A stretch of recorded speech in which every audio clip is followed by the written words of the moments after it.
Bonjour à tous. C'est un rebondissement dans le feuilleton juridico-politique où un bras de fer est engagé entre le MRC et le gouvernement, selon le collectif d'avocats pour la défense de Maurice Kamto.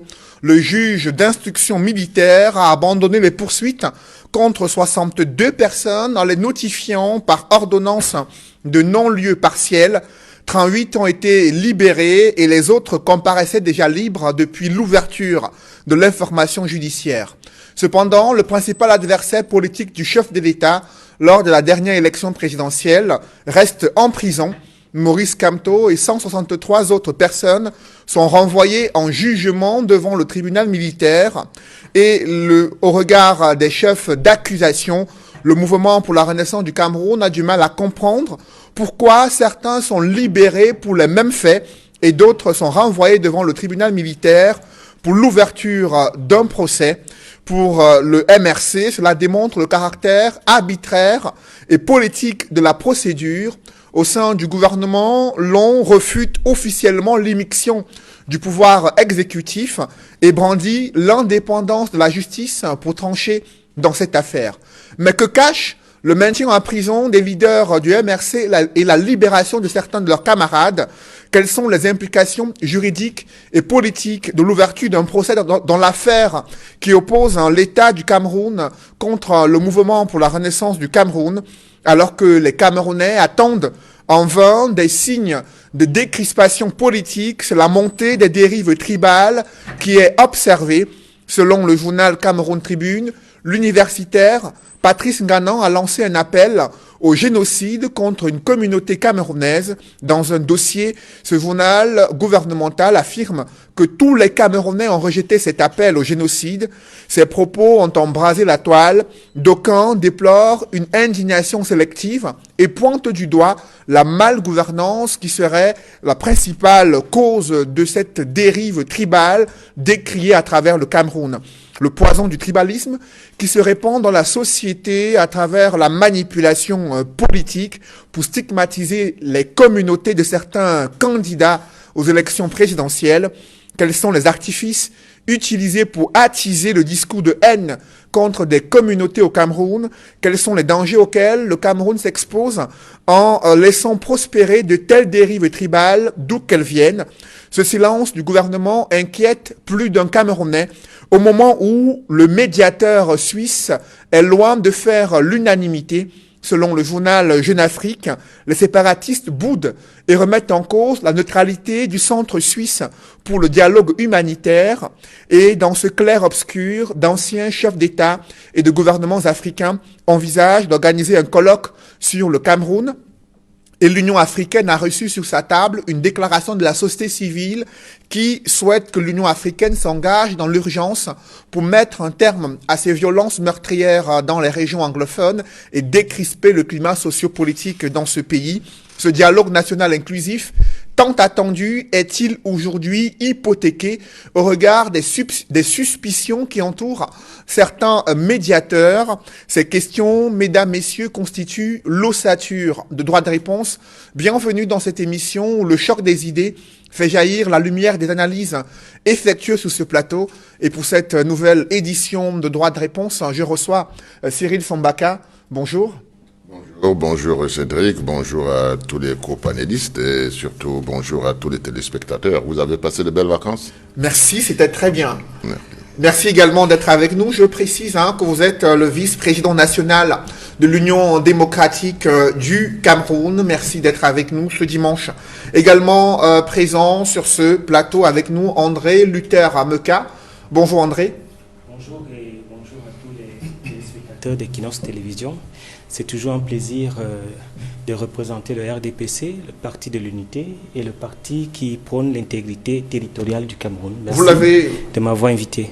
Vous l'avez précisé, vous êtes militant du Rassemblement démocratique du peuple camerounais, mandaté par la commission marketing et communication du RDPC pour représenter le parti au pouvoir sur ce plateau. Également présent sur ce plateau de droit de réponse, Maître Roland Djeou, bonjour. Bonjour Cédric Noufélé, bonjour à tous mes copanélistes et bonjour aux nombreux téléspectateurs de Droit de Réponse. Vous êtes avocat au barreau du Cameroun et militant du mouvement pour la renaissance du Cameroun. Merci d'être avec nous ce dimanche. C'est moi. Également présent sur ce plateau, il est éditorialiste à La Nouvelle Expression, consultant sur Droit de Réponse, Edmond Kamdia. Bonjour Edmond. Bonjour Cédric Noufélé, je suis heureux de ton retour. Je crois les téléspectateurs également, après le prix que vous avez reçu entre-temps. Merci Edmond. Un plaisir de vous retrouver également, messieurs, pour ce débat.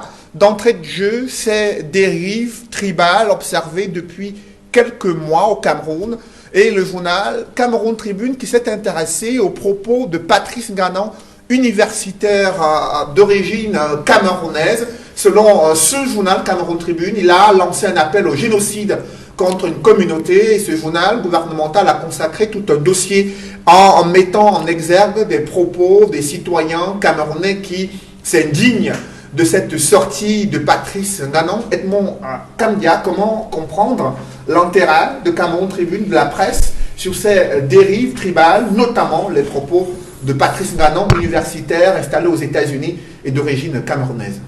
D'abord, il faut dire que le sujet est fort indicateur de la situation de haine tribale, l'émergence de la montée du rejet de l'autre, de l'intolérance au Cameroun depuis plus de 7 mois, depuis notamment l'élection présidentielle de l'année dernière. On observe une situation inhabituelle. Et il est normal en soi que les médias s'attardent sur cette question, et notamment le quotidien Cameroun Tribune.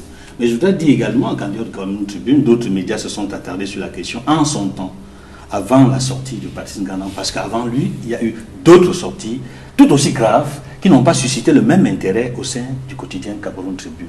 Nous y reviendrons. Mais d'abord, je voudrais dire que nous condamnons les propos excessifs de M. Patrice Nganan.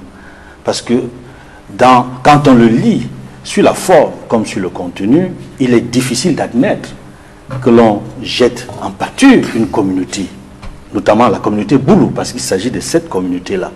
Nous pensons que on ne doit pas stigmatiser une communauté, que ce soit la communauté Boulou, la communauté Bamileke, la communauté Bassa, Kirdi et autres. Nous sommes contre la stigmatisation de toutes les communautés au Cameroun. C'est la raison pour laquelle nous regrettons et condamnons les propos de M. Patrice Nganan. Mais nous tenons à souligner une chose qui est importante. C'est quand, tout autant que nous disons non à la stigmatisation des communautés, notamment à la communauté Boulou, nous disons non à l'indignation sélective. Parce que quand Cameroun Tribune décide de faire tout un dossier sur l'appel au génocide de Patrice Nganan, Cameroun Tribune oublie qu'il y a eu d'autres propos tout aussi graves, je le disais tantôt, qui ont été prononcés par des personnalités politiques, des acteurs sociaux, y compris ceux du RDPC, mais qui n'ont pas suscité le même intérêt, ni au sein du gouvernement, ni au sein de Cameroun Tribune. Je voudrais, à ce propos, vous dire que nous avons sélectionné un certain nombre de propos graves qui ont été tenus dans les médias par des acteurs sociaux et même par certains confrères. Je ne veux pas citer les médias, mais je voudrais revenir de manière un peu sommaire sur certains propos qui ont été tenus. Il faut le dire. Vous savez que, sans citer les médias, je vais juste donner comme ça des noms et quelques propos qui ont été soulignés par certaines personnalités qui méritaient tout aussi un dossier semblable. Nous avons notre confrère Jean-Jacques Zé, qui dans le média qu'il emploie, a dit qu'il faut dératiser les régions anglophones. Nous avons Inès Obama, qui a dit qu'on doit payer tous vos villages et les raser, en s'adressant à la communauté anglophone. Mais on n'a pas vu des gens réagir. On n'a pas vu Cameroun Tribune faire un dossier.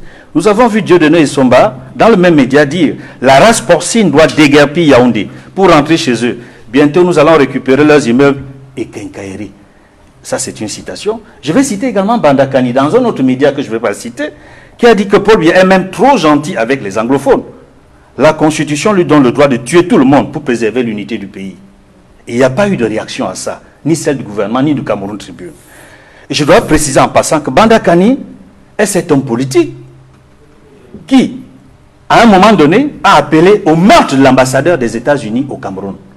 On n'a pas vu une réaction, ni celle du gouvernement, ni du Cameroun Tribune. Et c'est le même Bandakani qui a traité le cardinal Christian Toumi de voyou. Et on n'a pas vu de réaction du tout. Je continue en citant Mathias Onangini, qui est dans un média que tout le monde connaît, qui a longuement évoqué, en ces termes qui lui sont propres, la crise anglophone, les anglophones et les Bamileke. Entre autres choses qu'il a dites, que j'ai pu noter, la crise anglophone est une insurrection armée contre le régime. On doit la combattre militairement jusqu'à son éradication. En quelques semaines, l'armée va écraser ces anglophones.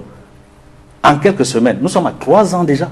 L'armée n'a pas écrasé militairement ces anglophones. Pour vous dire un peu le ton et la gravité des termes utilisés par certains acteurs sociaux, qui ne suscitent pas le même intérêt au sein du gouvernement, ni au sein du quotidien Cameroun Tribune. Il y a Kalis Beyala, qui a dit une chose est sûre, les mangeurs de taro ne seront jamais présidents. Ça, c'est une citation, entre autres choses qu'elle a dites. Il y a Sismondi Bidjoka qui a dit, j'appelle les bêtis à prendre les machettes sur les Bami à Yaoundé, il est temps qu'ils rentrent chez eux. Il n'y a pas eu de réaction. Il y a Claude Abate qui a dit, après Bia, c'est Bia. Nous sommes nés pour gouverner et les autres pour subir.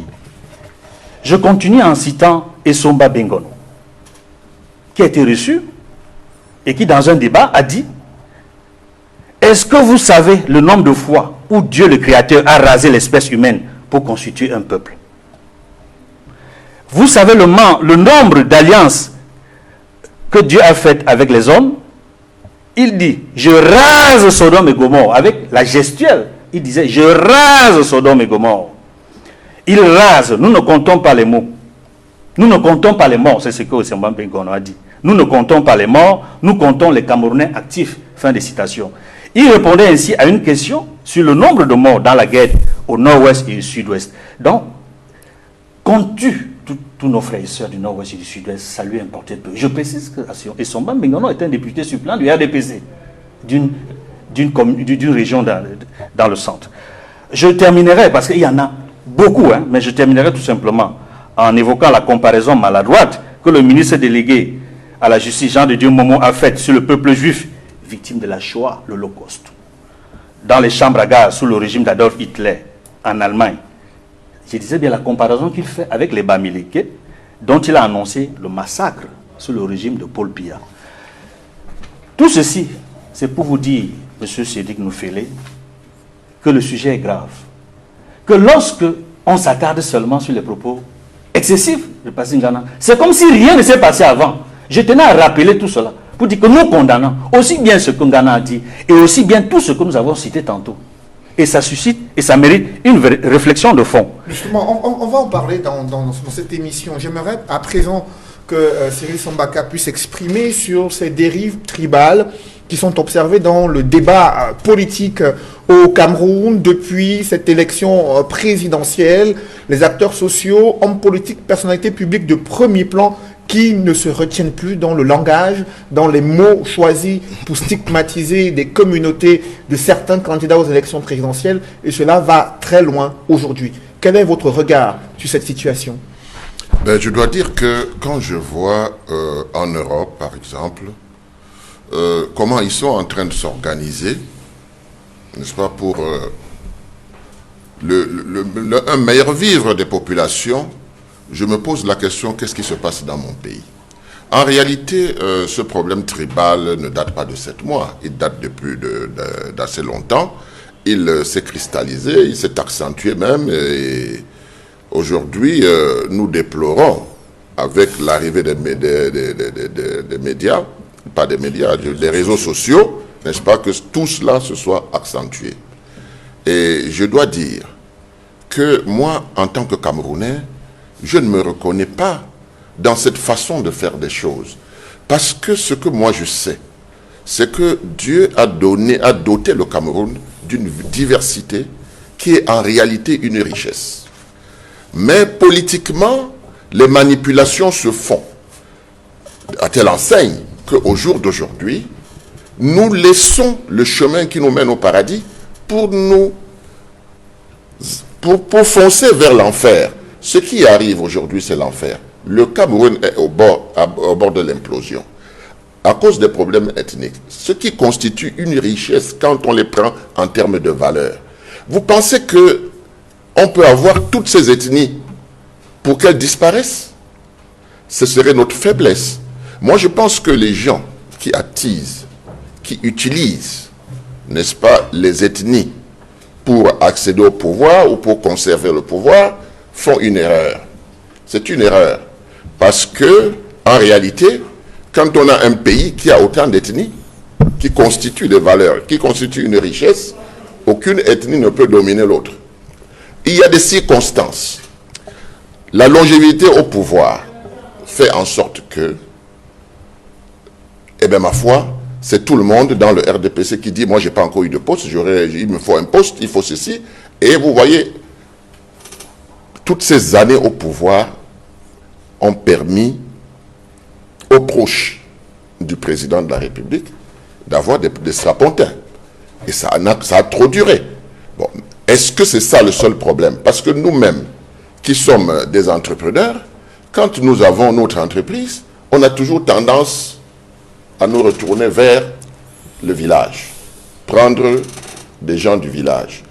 Tout cela demande que les Camerounais s'asseyent, qu'il y ait une réflexion profonde pour transformer ce qui devient une catastrophe en une chance formidable. Parce que ce qui est certain, c'est que qu'on soit Bamileke, le potentiel qu'il y a là-dedans est inestimable. Qu'on soit Betty, le potentiel qu'il y a là-dedans est inestimable. Maintenant, on se place où? On se place dans la guerre que nous voyons à travers les réseaux sociaux, à travers les hommes politiques, parce que si vous vous rendez compte, les populations elles-mêmes, en principe, ne vivent pas cela. C'est aujourd'hui qu'on essaye de les abreuver de toutes ces choses et les gens commencent à se radicaliser. Les gens commencent à faire le repli identitaire, mais en réalité, le Cameroun n'a jamais vécu à la base d'un repli identitaire. Maintenant, c'est les institutions. C'est les institutions qui vont régler ce problème. C'est les institutions qui vont régler ce problème parce que le centralisme excessif que nous vivons au Cameroun nous y a conduit. Nous sommes arrivés à tout cela parce qu'il y a confiscation du pouvoir au centre et il faut des copinages, il faut entrer dans des clans, il faut entrer dans des sectes, il faut entrer dans ci et ça pour se retrouver là-dedans. C'est pour cette raison que certains ont estimé qu'il y a une ethnie qui dirige et il y a une ethnie qui subit. Vous voyez? Donc, en réalité, ce qu'il faut retenir, c'est que nous nous éloignons de ce qui doit nous unir. Et ça, c'est une erreur. Parce qu'il ne faut pas s'énerver. Il faut tout simplement se dire, les gens font de la manipulation, mais ne tombons pas dans ce piège. Parce que ce piège est fatal pour tout le monde. Nous, dans le littoral, nous ne voyons pas un certain nombre de choses, parce que dans le littoral, je peux vous dire que c'est difficile qu'on pointe une élite du littoral qui s'occupe des populations. Ils sont dans le littoral, on est allé dans l'individualisme très loin. Mais est-ce que l'individualisme est une bonne chose? Alors, maintenant, si on pose la question, par exemple à l'Ouest, où il y a une solidarité, est-ce que la solidarité est une mauvaise chose? C'est les institutions qui doivent répartir les rôles, c'est les institutions qui doivent réfléchir pour que l'unité nationale, dans sa diversité, soit préservée. Si on ne peut pas faire cela en organisant un État, cela veut dire qu'on est à côté de la plaque, on a échoué. En clair, vous posez le problème de la gouvernance au Cameroun qui attise ce tribalisme observé à travers le pays. J'aimerais à présent, André Luther Mekat, que vous puissiez vous exprimer sur ce débat. Vous avez suivi Cyril Sambaka qui pointe du doigt la malgouvernance comme l'une des causes profondes de ces dérives tribales observées à travers le pays. Quelle est votre analyse à ce sujet? Disons que je suis très meurtri, n'est-ce pas, des propos qui ont été relayés par M. Edmond Kamga sur tous les dérapages langagiers d'un certain nombre de personnalités. Mais d'autant, il est important de dire aujourd'hui que même si on peut considérer que ces écarts de langage sont condamnables et condamnés, on ne peut pas ne pas admettre que M. Patrice Ngana ait coutume du fait d'appeler au crime, au meurtre, au génocide. Parce que je voudrais parler dans l'analyse de contenu de ce qui a été dit, parce que quand on dit dératiser, il faudrait savoir s'il faudrait effectivement nettoyer, s'il faudrait effectivement neutraliser, s'il faudrait encadrer. Mais ce que j'aimerais dire, c'est que lorsque je lis, lorsque j'entends les propos de M. Ngana, je suis véritablement tétanisé. Tétanisé que quelqu'un dit, parlant des Boulous, qu'il faut brûler les bêtises. Nous, les Bamileke, on a l'habitude de construire sans effort. Donc, on peut reconstruire sans effort. Dernièrement, il lance un communiqué pour dire, voilà un enfant de la Boulou, de la ministre Boulou, qui a été zigouillé. Les téléspectateurs vont m'excuser, mais on a gardé son bangala pour aller piner les satanettes. Non, c'est important. Non, c'est important. C'est important de vous montrer la grossièreté. C'est important de vous montrer la grossièreté de ce personnage. Alors, il a franchi le Rubicon. Et lorsqu'il franchit le Rubicon, je suis tétanisé que dans un argumentaire thèse-antithèse, ou si vous voulez, antithèse et thèse, que M. Edmond Kamgia adhère à cette thèse du génocide, adhère à cette thèse de la haine, en relayant les propos, non seulement de ces dérapages, mais en soutenant M. Patrice Ngana. Moi, je m'attendais du consultant qu'il est, qu'il condamne fermement. Je l'ai fait. Autant M. Patrice Ngana, autant tous ces dérapages, et terminer par ce que nous disons tous, par la cohésion sociale. Parce que c'est de ça que nous attendons. Nous sommes en train de faire le diagnostic de ce tribalisme qui prend de l'ampleur. Et vous avez suivi, Sambaka, tout à l'heure, évoquer la responsabilité à la fois du gouvernement, des institutions camerounaises, dans le fait que ce fléau prend de l'ampleur, cette malgouvernance qui, selon lui, attise de plus en plus ce repli identitaire, ces relents tribaux. Je partais d'abord de ce constat de ce relais, de cette amplification que M. Edmond Kamgia faisait pour attendrir, pour maîtriser les téléspectateurs, pour dire qu'en face, il y a effectivement un chef de gang, un chef de guerre qui a franchi le Rubicon et qui appelle tous les jours. Vous pouvez faire l'analyse de contenu de toutes ces vidéos. C'est effectivement l'appel au meurtre, l'appel au crime, et avec, n'est-ce pas, des postes. Mais, parlant du tribalisme, il n'y a pas un tribalisme au Cameroun. Je prends la ferme résolution de le dire. Il y a une compétition pour les privilèges et les avoirs. Il n'y a pas de tribalisme au Cameroun. Il n'y a pas de tribalisme parce que les communautés se fréquentent sans problème. Les communautés se marient sans problème. Les communautés circulent, que ce soit à Douala, Yaoundé, que ce soit à Ngaoundéré, que ce soit à Bafoussam, sans problème. À l'heure où je vous parle aujourd'hui, il y a encore des mariages qui se célèbrent entre les Bamileke et les Bétis, entre les Bétis et les Bassa. Il n'y a pas de problème sur la cohésion sociale, sur l'intercommunauté. Le problème qu'il y a, et il faudrait qu'on ait le courage de le dire, c'est sur la compétition des privilèges et des avoirs et sur la répartition du gâteau national. C'est de ça qu'il s'agit. C'est de ça qu'il s'agit, du fait que j'ai analysé en tant que sociologue, de ma petite expérience, de ma petite idée, qu'il y a eu un certain nombre de propos qui me semblent exclusifs, qui excluaient une communauté, et cette communauté a pensé qu'il était important de pouvoir, n'est-ce pas, s'organiser pour aller à la conquête du pouvoir. Mais seulement, cette organisation enfreint à la loi. Cette organisation est une organisation mal ficelée. Parce que cette organisation est basée sur un socle tribal. C'est ça le véritable problème. Comment pouvez-vous effectuer une telle analyse en attribuant les ambitions politiques d'un Camerounais à toute sa communauté, alors que l'on sait qu'au sein des partis politiques, toutes les communautés ont des sensibilités politiques différentes et n'épousent pas forcément les idées d'un membre de la communauté, fût-il d'un autre parti politique. Ce que je voudrais vous expliquer, c'est que ce qui arrive en Afrique, au Cameroun, c'est que lorsqu'un leader politique s'engage dans la conquête du pouvoir, il prend la base dans sa communauté.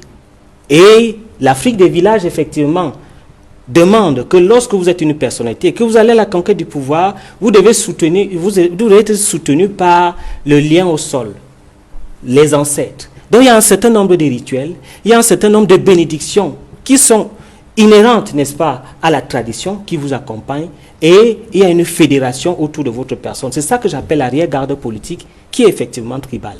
Mais ce que moi je condamne, et je continue à condamner le MRC avec fermeté, c'est d'instrumentaliser cette théorie politique, cette stratégie politique pour diviser les Camerounais, pour faire en sorte qu'il y ait opposition frontale entre le Beti et le Bamileke qui ont cheminé beaucoup de longue date dans les affaires. Donc pour vous, c'est le MRC qui est responsable de cette situation? Depuis que la politique camerounaise, de ma petite expérience, a commencé, je n'ai jamais vu une telle animosité sur le plan politique. Et je reste à dire encore que ça reste sur le plan politique, parce que sur le plan social, il n'y a aucun problème. Je ne voudrais pas parler de moi, qui suis très impliqué, très lié avec les familles Bamileke et d'autres familles au Cameroun où il n'y a pas de problème. Le véritable problème, c'est qu'on voudrait opposer les Camerounais sur le partage du pouvoir. Et il faudrait qu'on sache qu'on ne peut pas vivre uniquement en étant président, en étant ministre,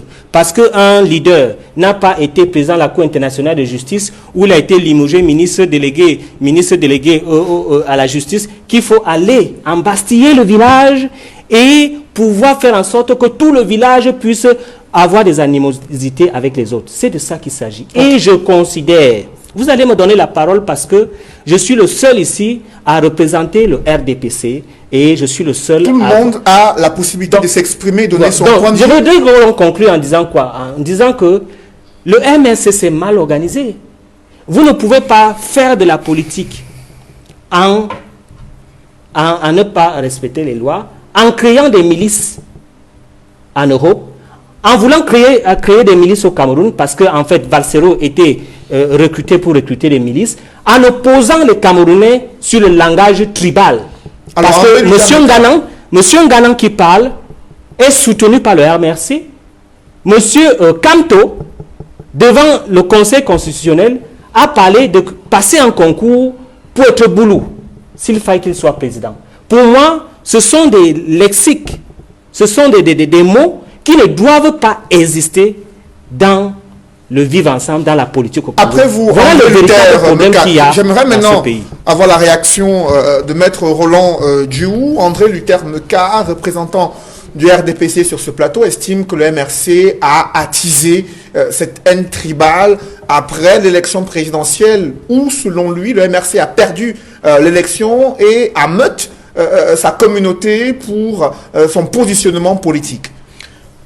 Vous poserez peut-être la question à M. Mekadou, est-ce qu'il tire ses expertises sociologiques? Et quand il répondra, on sera plus fixé. Parce que vous voulez mettre ça. Je vous en prie, André Luther, permettez qu'il aille jusqu'au bout. Roland, exprimez-vous. Merci. Je disais donc, quand j'ai écouté son raisonnement, si on peut l'appeler ainsi tout à l'heure, il part de M. Nganan.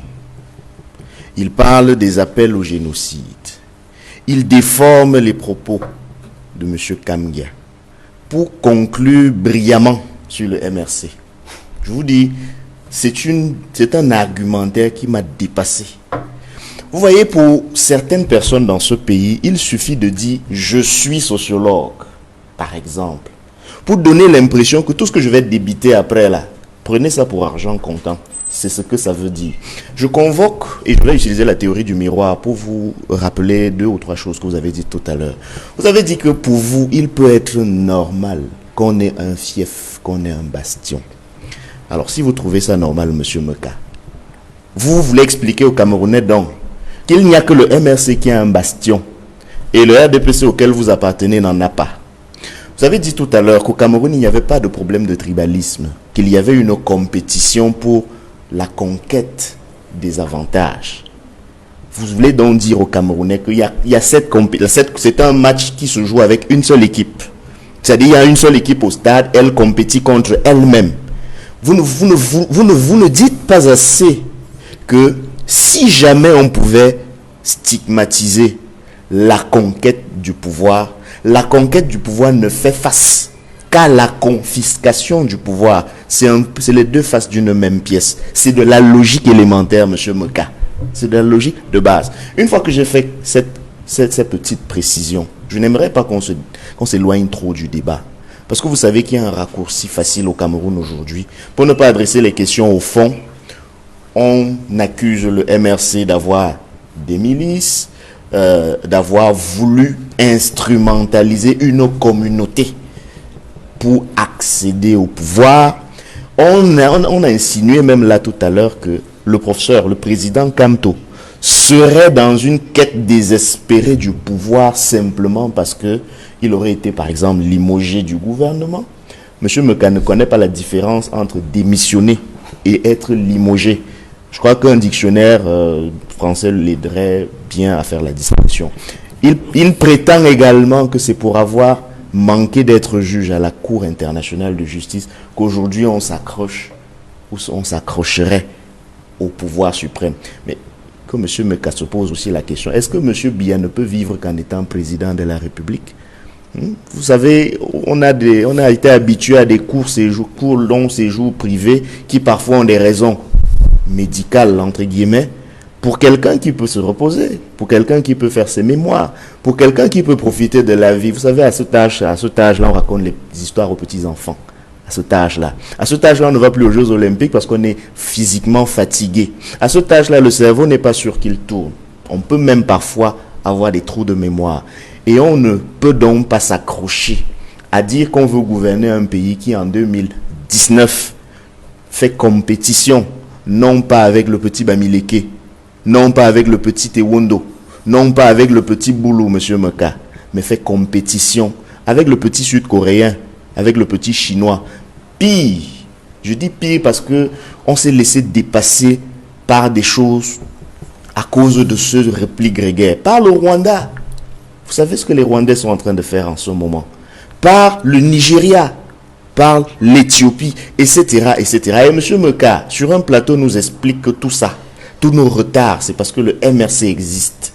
Alors, M. Meka, qu'est-ce que vous attendez pour conseiller à votre gouvernement? De suspendre ou même de dissoudre le MRC une fois pour toutes. Comme ça que le Cameroun marche enfin. Parce que je vais vous dire, en ce qui me concerne à titre personnel, si pour que ce pays que vous gouvernez depuis 37 ans avec médiocrité, pour que ça marche, s'il faut supprimer le MRC, supprimer et faites que ça marche.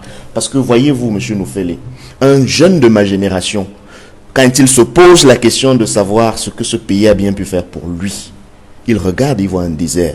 Et quand il se pose la deuxième question, qu'est-ce que ce pays propose pour lui dans 10, 20, 30 ans, pour les enfants qui arrivent, on voit un autre désert affligeant. Et on nous ramène des débats du genre, tribalisme, c'est le MRC. Tribalisme, c'est ceci. Je vais simplement indiquer que le tableau qui a été planté tout à l'heure par M. Kamgia, et je dois saluer le travail documentaire qui a été fait. Vous savez, la vérité gêne toujours ceux qui ont un problème avec la vérité. Les apôtres de l'esbrouf politique, les intellectuels faussaires.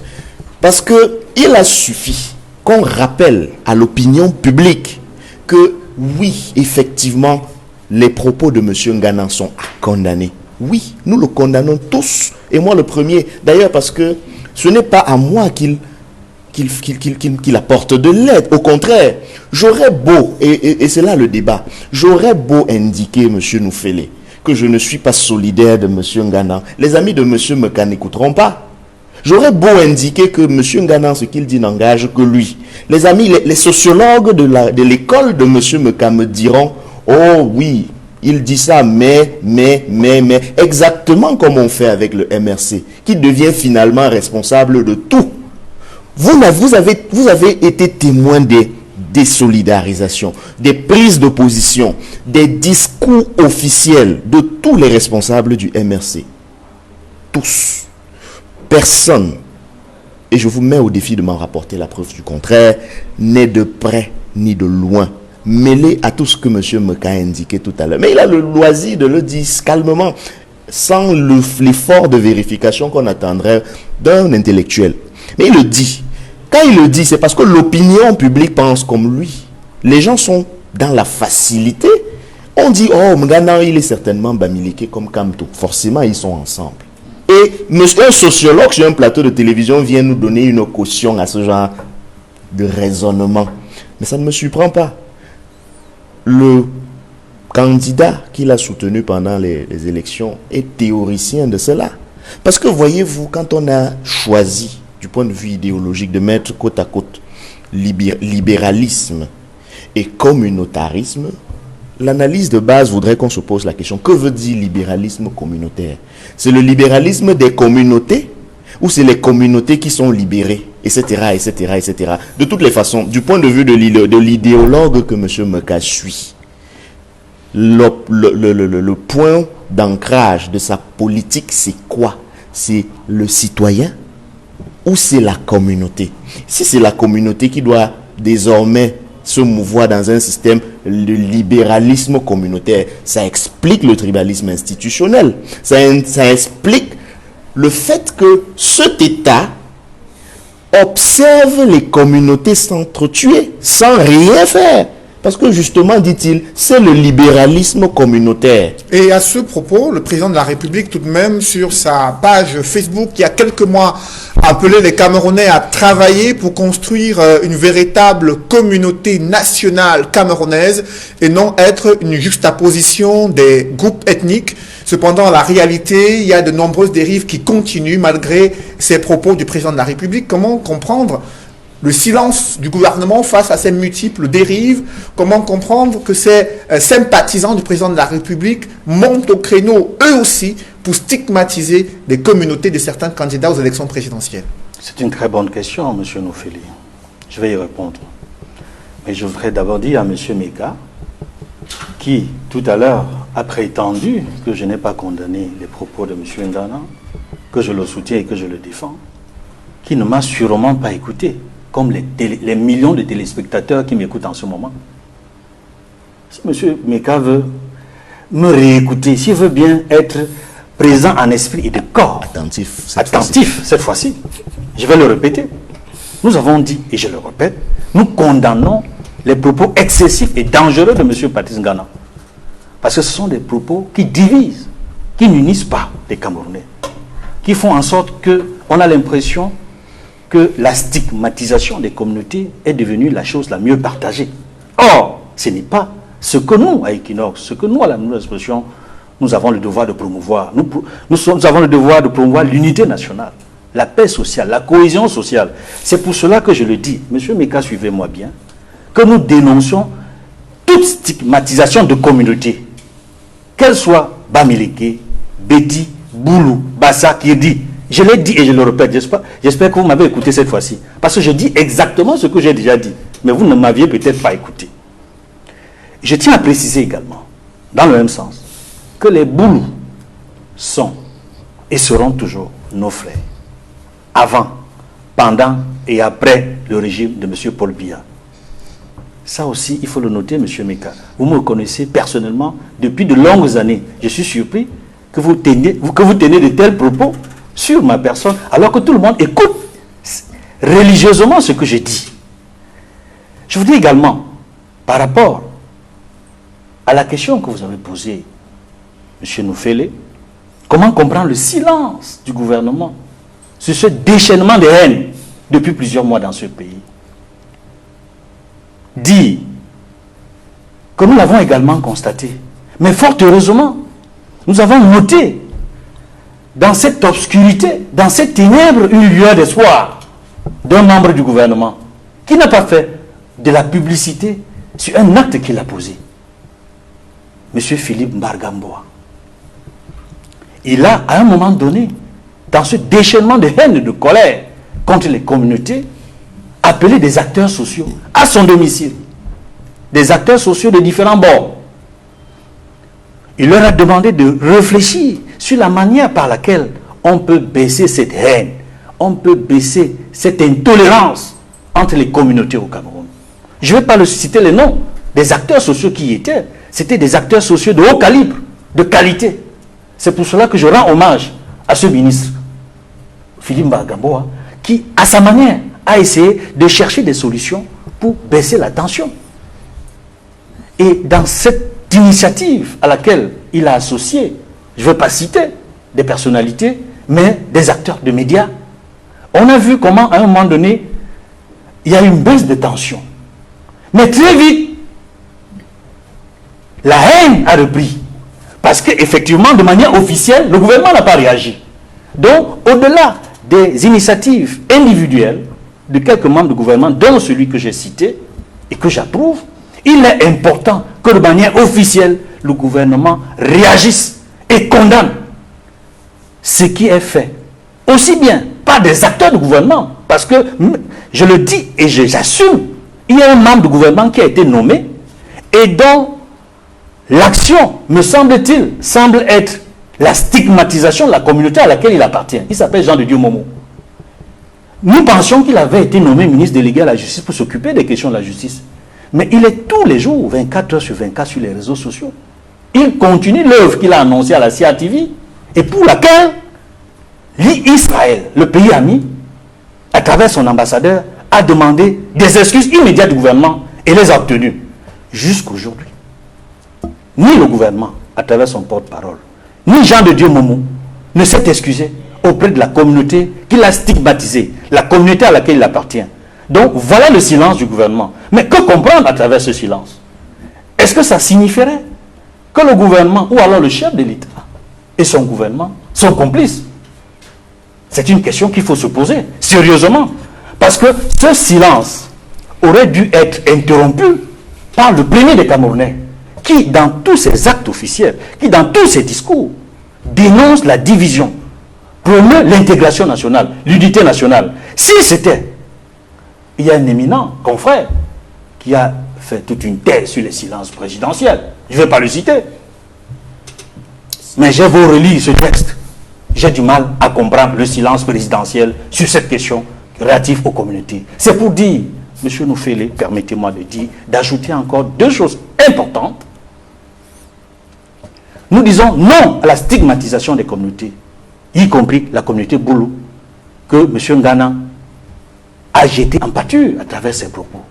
Mais nous condamnons aussi tous ceux qui se sont prononcés contre les autres communautés, y compris la communauté Bamileke, avec des termes abjects et violents. Il y en a encore sur les réseaux sociaux. Marie-Paul, Patrick Dupri, Ahmed Kamer, certains d'entre eux ont été reçus au palais de l'unité à Etoudi. On les a vus boire du vin avec Jean de Dieu Momo. Et parmi eux, il y a l'une d'elles, parce qu'il y a des hommes et des femmes qui stigmatisent la communauté Bamileke. L'une d'elles a dit, les Bamileke ne sont pas les bienvenus ici à Etoudi. Ce sont des traîtres. Fin de citation. Sur le silence, je voudrais, pour terminer sur ce point précis, avant d'aborder ce que je crois essentiel et définitif à retenir par les téléspectateurs, c'est qu'il est important que le gouvernement réagisse et condamne toute cette floraison des haines, d'où qu'elles viennent. Et je voudrais dire, M. Noufele, je serai très rapide, il y a deux figures emblématiques au Cameroun. Une de l'actualité et une historique, Boulou, qui ont joué un rôle majeur dans la lutte de libération nationale du Cameroun. Je pense à Marc Ekemayon, Madame Moumier, l'épouse du président de l'UPC, qui est décédée à Genève des suites d'empoisonnement criminel. À Genève. Genève. L'image de Genève. Ça me rapproche de l'actualité. Pour dire que Marc Ekemayon, elle a été retrouvée le 7 janvier 2009, violée, assassinée à son domicile. Les circonstances de sa disparition tragique n'ont jamais été élucidées. C'est une combattante de la lutte de la libération du Cameroun pour l'indépendance et la réunification. Après le décès de son époux, qu'elle est allée elle-même, elle était à Genève en 1960 avec Ernest Wandi. Elle s'est battue pour que le corps soit rétrocédé à la famille au Cameroun. Et il a été inhumé, on le sait, à Conakry. Et sa dépouille, tout le monde le sait, a disparu. Avant sa mort, Madame Mat Moumier, née Kemoyon, s'en indignait. Où est partie la dépouille de Moumier? Et vous voyez les circonstances dans lesquelles elle a disparu. Donc c'est une figure de lutte. Il y en a comme ça, ils sont nombreux. Pour revenir à l'actualité, monsieur Noufele, il y a une image forte que nous avons vue pendant les événements récents de Genève. Certains ont prétendu que la base est constituée des personnes originaires d'une seule région. Je voudrais vous dire, et je l'ai déjà dit sur le plateau la dernière fois, qui sont de toutes les régions du Cameroun les membres de la brigade anti-Sardina. Mais il y a une figure marquante qui portait le béret rouge, le drapeau national sur le dos, assise au sol, avec pour nom de lutte Sandy Boston. Elle est Boulou. Elle est Boulou. Elle dit non à la manière dont ce pays est dirigé et gouverné. On ne peut pas prétendre que la stigmatisation d'un groupe ethnique en faveur d'un individu dont nous ne partageons pas forcément les points de vue n'a pas été condamnée par nous ou par d'autres personnes. Elle a été condamnée. Je souligne ces deux figures emblématiques, Matt Moumier et Sandy Boston, pour vous dire qui a des boulots dans la lutte, aussi bien dans le passé, dans la lutte de libération, que dans l'actualité pour le changement démocratique. Et ils sont nombreux. Il y a les Betty, les Boulots, ils sont de toutes les régions dans la brigade anti-Sardina. C'est que leur message, tout simplement, apparemment, n'a pas été compris. Et sur cette question, il faut préciser que le ministre Jean de Dieu Momo a déclaré que son intention n'était pas de stigmatiser sa propre communauté. Pour autant, Cyril Sambaka, il y a cette guéguerre entre des activistes anti-Bia et ceux qui sont pro-Bia, qui utilisent ce discours de haine tribale, de repli identitaire, pour pouvoir ameuter les Camerounais, pour davantage s'attirer la sympathie de certains Camerounais dans leur combat. Quels sont les dangers de telles dérives sur la société camerounaise? Ben, je dois dire que,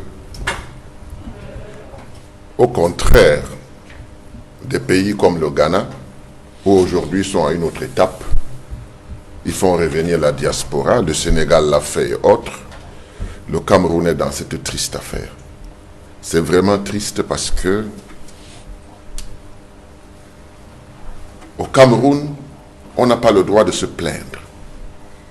Au Cameroun, on ne sent pas un gouvernement. Moi, je dirais que le gouvernement du Cameroun est en lambeaux. À l'intérieur de ce gouvernement, vous allez trouver des personnes compétentes qui sont tout de suite étouffées parce que leur action ne peut pas porter. Il a cité un nom tout à l'heure. Moi, je dis, je suis de temps en temps le ministre de la Santé qui est en train de travailler. Mais malheureusement, quel impact? Parce que vous allez finir avec les... Il ne va jamais réussir, n'est-ce pas, à éliminer comment on dit, les médicaments de la rue. Parce que c'est toute une mafia. Ça, c'était une parenthèse pour vous dire que ce soit ces gars qui sont à l'étranger, ils manifestent, c'est leur droit. Nous sommes en démocratie. Maintenant, s'il y a des débordements, si on a cassé des ambassades, c'est à condamner. Parce que voilà, vous pouvez chercher à conquérir le pouvoir. Mais si vous cassez, et que ce pouvoir vous est attribué, d'autres viendront casser. Donc, il faut un minimum de consensus dans ce pays. C'est pour cette raison qu'on a parlé du dialogue inclusif. Or, ce qui se passe aujourd'hui, c'est que pour perdre du temps, on instrumentalise. On met sur la place publique les problèmes ethniques. Vous savez, moi je le dis, je suis surpris parce que j'appartiens à un parti politique qui s'appelle l'Union démocratique du Cameroun. Et je peux dire que le leader de mon parti a subi cela.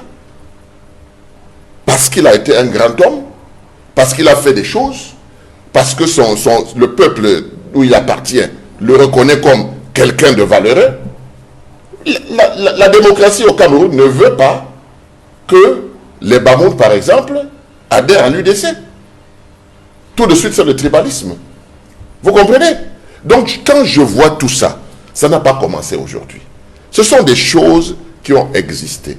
Mais c'est l'exaspération. Et qui en tire profit? Qui tire profit de ces manipulations? Ce sont des techniques de conservation de pouvoir. C'est clair.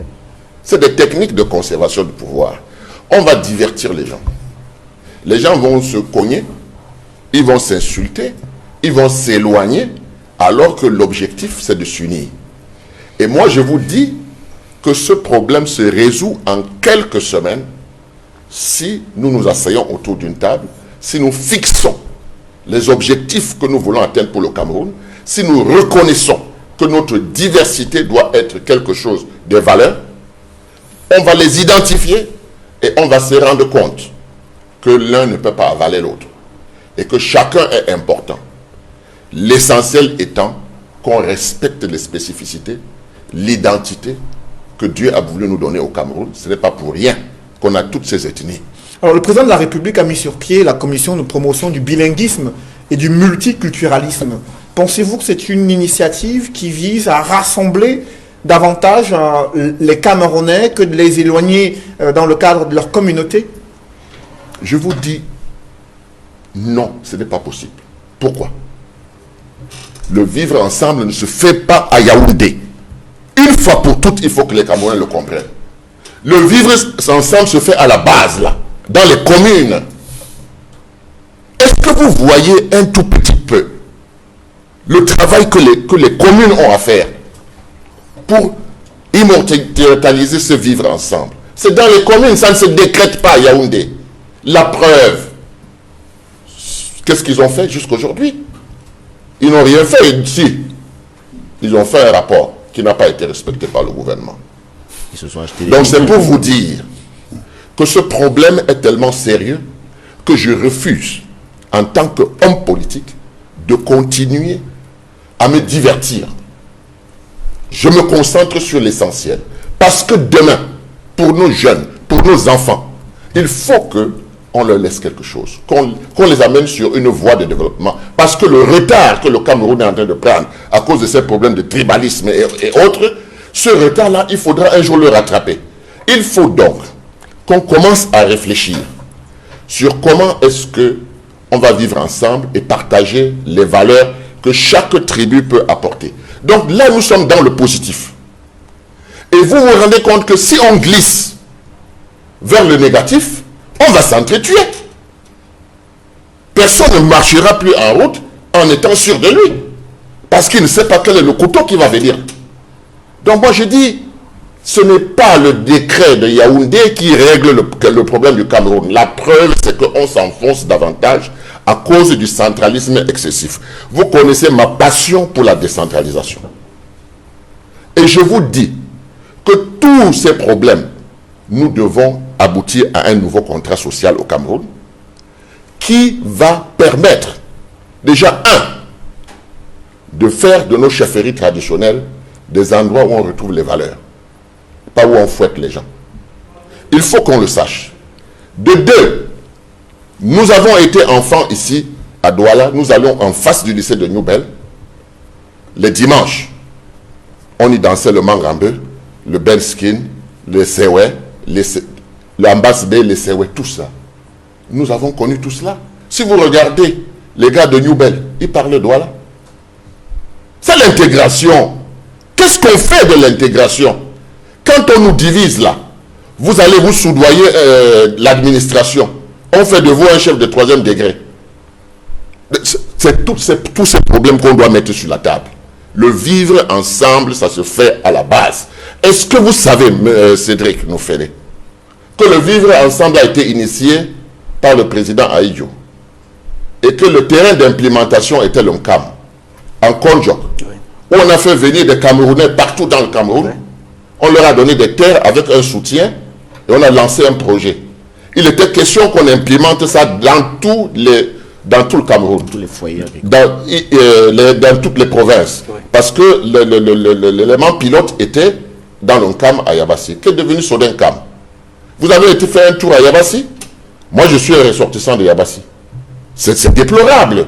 Avec tout cet avenir, quand vous regardez le père fondateur du comice agro-pastoral, j'étais il y a quelques semaines à Fouman, on commémorait ses 2 ans après sa disparition. C'était mon ami. J'ai la fierté d'être son ami et d'avoir, il est mort à 113 ans, et d'avoir connu ce monsieur qui m'a expliqué des choses. Il est mort avec beaucoup de regrets. D'ailleurs, son ouvrage est sorti il n'y a pas longtemps.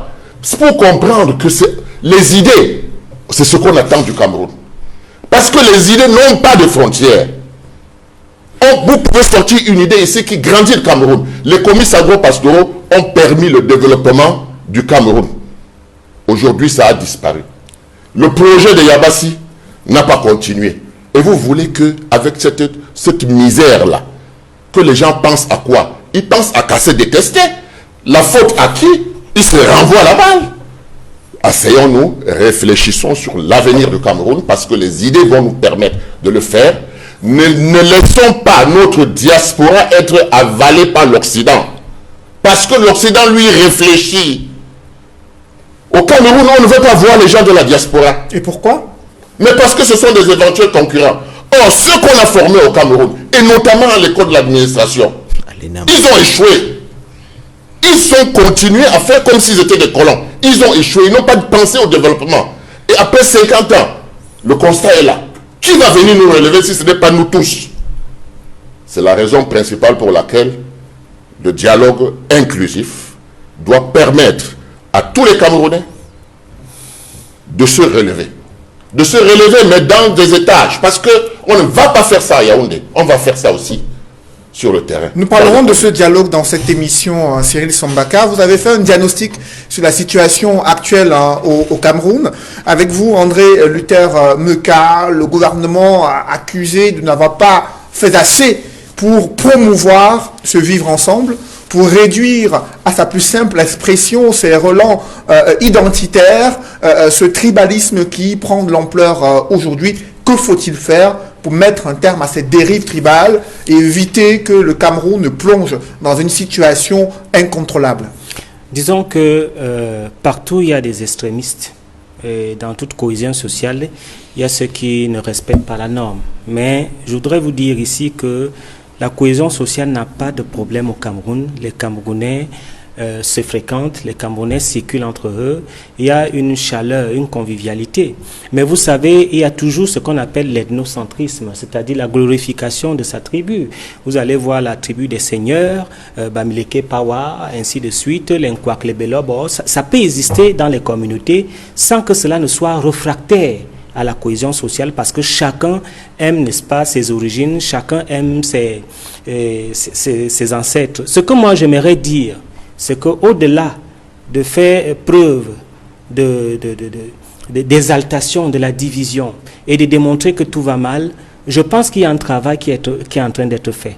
Et il y a eu cette commission, bilinguisme et multiculturalisme, mais il y a également la libre circulation des Camerounais dans les régions. Chaque Camerounais doit se retrouver partout chez lui. Et les Camerounais sont à l'aise dans les régions. Vous allez voir, il y a le New Bell à Ebolova, il y a le quartier à Oussa, à Saint-Mélima. Tout cela participe du vivre ensemble. Et l'État améliore ces conditions de telle enseigne qu'aucun Camerounais ne se sente en insécurité dans une région. C'est déjà une avancée. C'est une avancée, n'est-ce pas, de penser que lorsque je vais aller louer la maison, qu'on ne me donne pas la maison parce que je suis de X ou de Y, mais qu'on me donne la maison parce que je suis un Camerounais ou acheter un terrain. J'espère que lorsque mon fils ou moi-même je viendrai prendre l'épouse à Banganté, on ne va pas dire que c'est un quoi. On ne va pas dire qu'on ne va pas me donner le terrain. Voilà les réalités du Cameroun, qui font en sorte qu'il ne faut pas seulement projeter tout à l'État, comme le grand Léviathan qui va venir avec la baguette magique et dit tribalisme terminé, c'est terminé. Non, nous devons nous approprier le vivre ensemble. Nous devons nous approprier le vivre ensemble. Nous devons bannir les clivages ethniques. Nous devons bannir les exclusions. Parce que moi, je vais te dire qu'il y a des appartements que j'ai ratés parce que je suis du Sud et parce que la personne voulait quelqu'un de Bafoussam. Je voudrais vous dire que j'ai des cousins qui ont raté le mariage parce qu'ils sont d'un couac. Ce sont des choses qui existent. Ce sont des choses qui existent et qui sont des extrémistes, puisqu'il y a d'autres familles qui l'acceptent. Il y a d'autres familles, effectivement, qui sont ouvertes. Et c'est cette appropriation du vivre ensemble, de la cohésion sociale que nous devons faire. Bien évidemment, l'État doit canaliser cela en promouvant, n'est-ce pas, un certain nombre de rassemblements. Vous êtes en train de vous appesantir sur les aspects sociaux, mais les Camerounais ont le sentiment, lorsqu'ils s'engagent en politique, ils sont stigmatisés par leur communauté. Vous avez suivi Cyril Sambaka tout à l'heure évoquer ce qu'a vécu le docteur Adamoun Damjoya, stigmatisé du fait de ses ambitions pour devenir président de la République. Et tout récemment, c'est le candidat Maurice Kamto à l'élection présidentielle dont on a attribué le fait qu'il a attisé sa communauté. C'est sur le plan politique que les Camerounais s'interrogent sur le rôle du gouvernement pour assainir à la fois le débat politique et permettre à tous les Camerounais de pouvoir s'exprimer sans qu'ils ne soient stigmatisés par leur communauté. Sur cette question précise. Mais le grand frère Sambaka, c'est un aîné qui doit nous éclairer. Il doit savoir qu'au Cameroun, on ne doit pas faire un parti politique seulement avec son ennemi. Ça ne doit pas... Quand vous voulez faire un parti politique, vous devez faire le décrochage des cadres sur le plan communautaire dans les 10 régions.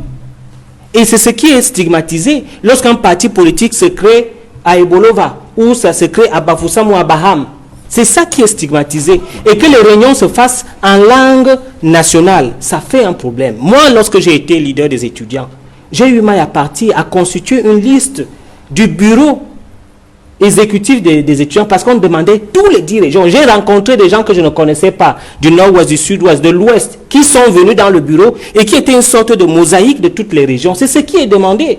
Parce que le problème, c'est quoi? Le problème, c'est que lorsqu'on fait un parti politique à la base ethnique où il y a une seule composante sociologique, effectivement, ça devient non seulement exclusif, mais ça devient, n'est-ce pas, un petit groupuscule qui va commencer à penser les intérêts de la tribu. Et c'est le problème aussi que nous avons sur l'équilibre régional. Parce que le problème de l'équilibre régional, c'est quel problème? C'est qu'il y a équilibre régional par le haut. Et cet équilibre régional par le haut n'impacte pas la population. Et qui fait en sorte qu'il y a une fracture entre l'élite qui représente les communautés par le haut et la base. Et c'est ça qui crée un problème. C'est pour ça que je parle de l'appropriation du vivre ensemble. Que lorsque vous êtes nommé, parce qu'il faut le dire, au Cameroun, lorsque vous êtes nommé, vous représentez non seulement une communauté, mais vous représentez, n'est-ce pas, un certain nombre d'équilibres social et d'équilibres régional. Vous devez effectivement engranger votre communauté dans la participation du tout national. Et c'est de ça qu'il s'agit. Et c'est pour ça qu'il est important aujourd'hui que sur le plan, n'est-ce pas, de la constitution des partis politiques, qu'on retrouve toutes les communautés, autant dans le militantisme que dans les cadres du parti. Et que lorsqu'on fait, n'est-ce pas, la répartition des postes, qu'on retrouve tous les Camerounais dans les postes au pays, mais pas seulement les postes. Moi, j'ai proposé même la loi de la proportionnalité, c'est-à-dire que dans chaque entreprise, on doit retrouver toutes les communautés à proportion égale. Parce que vous allez voir que quelqu'un est ministre, effectivement, toute la structure a la coloration de son analyse. C'est des analyses que nous devons faire froidement.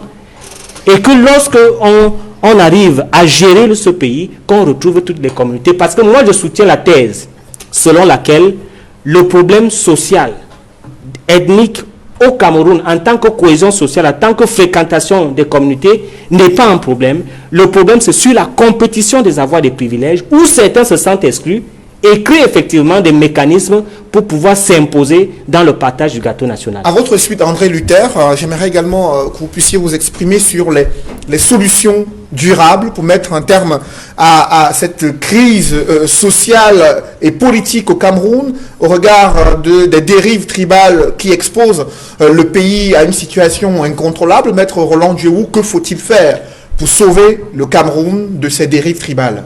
Moi, je pense très humblement qu'il faut commencer par arrêter de déresponsabiliser. Parce que la première conséquence de la déresponsabilisation, c'est l'irresponsabilité par la suite. Et quand on entend M. Meka, il est dans une démarche précisément de déresponsabilisation par rapport à cette question du tribalisme. Il prétend qu'en fait, c'est nous tous le problème. Nous sommes tous le problème. Ça, c'est un truisme. Parce que chacun de nous a ses démons. Mais quand on a décidé de confier notre souveraineté à un État, on ne peut plus dire que nous sommes tous responsables. Non. Il y a un gouvernement qui est chargé de gouverner la société.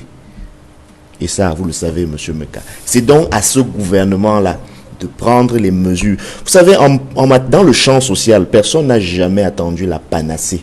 Parce que le problème avec les gens du RDPC, c'est que quand vous faites une proposition, notamment qui indexe le gouvernement, ils vous disent tout de suite, mais ce ne sera pas la panacée. On ne va pas se lever un matin avec un coup de baguette magique et faire disparaître ici ou ça. Non, M. Meka, il ne s'agit pas de panacée. Ce n'est donc pas parce que la panacée n'existe pas qu'on ne fait rien. Non, on fait quelque chose. On prend par exemple des lois pour réprimer les discours de haine. Deuxième chose à faire, et j'embraye là-dessus, arrêter de minimiser certaines dérives. Cela correspond à ce que nous appelons souvent l'indignation sélective. Parce que vous avez dit tout à l'heure que bon, on peut discuter. Bon, je ne vous cite pas, parce que je n'ai pas retenu exactement les propos que vous avez utilisés. Mais vous avez dit, quand on a dit dératiser, on peut spéculer pour savoir ce que ça voulait effectivement dire. Au Rwanda, l'exemple rwandais nous parle beaucoup. Au Rwanda, on avait stigmatisé certains en disant qu'ils sont des cafards. On avait dit d'eux qu'ils sont les grands arbres. On avait dit d'eux qu'ils sont des grandes oreilles. Si on s'arrête sur ces trois mots, si on dit cafard, c'est tout de suite péjoratif. Mais si on dit grands arbres, si on fait comme vous, on va dire que ce n'est pas si stigmatisant que ça.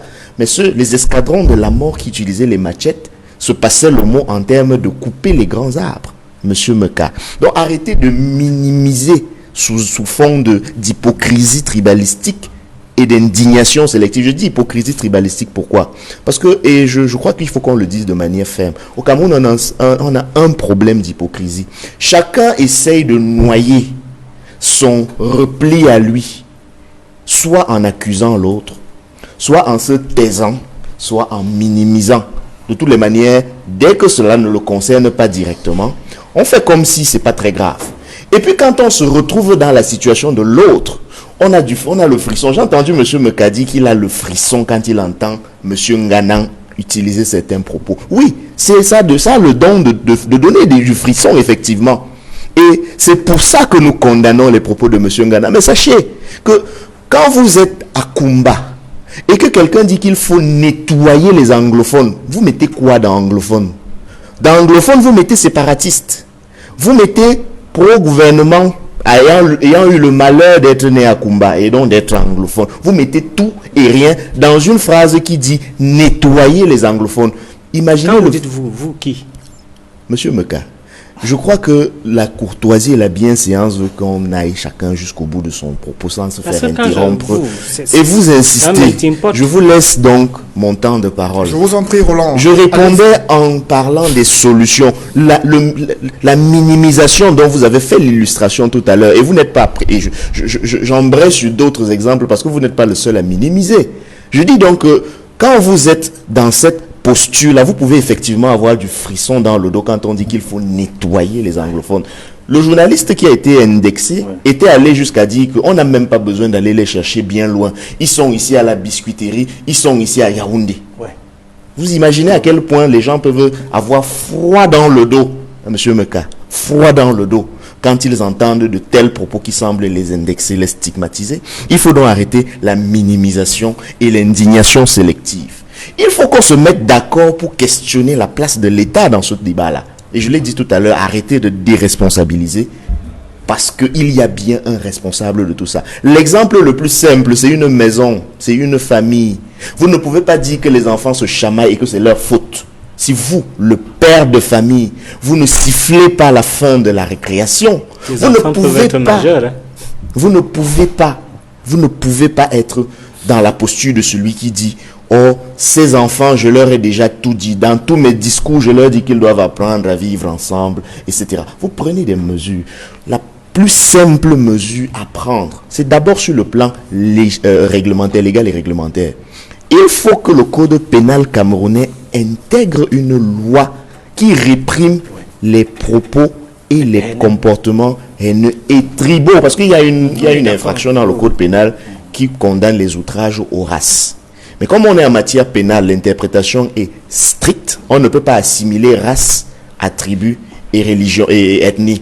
C'est pour ça que si vous êtes victime d'un comportement tribaliste au Cameroun, vous ne pouvez pas invoquer cette disposition-là pour voir condamner la personne qui est auteur de ce comportement. Il faut donc qu'on ajoute à cette disposition-là une disposition pénale plus précise pour que quelqu'un qui se place sur un plateau de télévision le dimanche, si le CNC ne veut rien faire, tant pis, mais qu'au moins que les citoyens puissent porter plainte et qu'on voit si la justice effectivement va condamner ceux-là pour les propos qu'ils ont tenus. Sur le plan du vivre ensemble, on l'a dit tout à l'heure et je prends ça pour mon compte, mais je ne dirais pas qu'il faut qu'on repense notre vivre ensemble, non.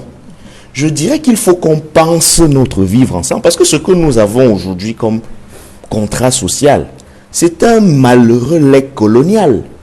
Et le legs colonial est parti sur la base du diviser pour mieux régner, au minimum depuis la conférence de Berlin.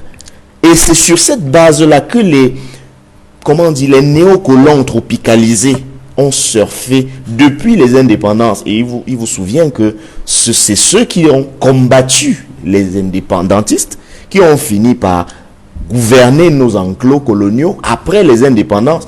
Ils se sont simplement servis de la matrice que leur avaient légué leurs maîtres coloniaux pour continuer à confisquer le pouvoir. Parce que, je le rappelle, le président Sambaka l'a dit, de tout temps au Cameroun, on fait la diversion chaque fois qu'on sent que le pouvoir risque de vaciller. Vous n'avez jamais entendu M. Meka se positionner par rapport à une proposition relatifs au programme du MRC, par exemple. Vous l'entendrez jamais sur cette question-là. Vous l'entendrez même jamais discuter de l'idéologie du MRC. Parce qu'il ne sait pas qu'il y a une idéologie au MRC que nous appelons le social-libéralisme. Mais vous allez l'entendre... Le président élu. Vous allez l'entendre ergoter avec des propos qui ne s'appuient sur rien du tout. Vous parlez de liens clairs-obscurs entre le MRC, des milices par-ci, des personnalités majeures. J'emprunte votre mot tout à l'heure. Sachez que M. Nganang est majeur. Et donc, s'il pose les actes qu'il pose, ils sont ces actes de la même manière que ceux qui ont commis les casses que nous avons tous condamnés à l'ambassade du Cameroun en France, etc., etc., etc. Il faut donc qu'on arrête de prendre les Camerounais pour des petits-enfants. Il faut qu'on sache qui est responsable de quoi. Il faut bien que ce responsable-là puisse se mettre en face de ses responsabilités. S'il n'est pas capable de le faire, au-delà de ces questions, justement, au-delà de ces questions relatives au tribalisme au Cameroun, il y a un rebondissement dans un feuilleton juridico-politique où un bras de fer est engagé entre le MRC et le gouvernement, selon le collectif d'avocats pour la défense de Maurice Kamto et ses co-accusés.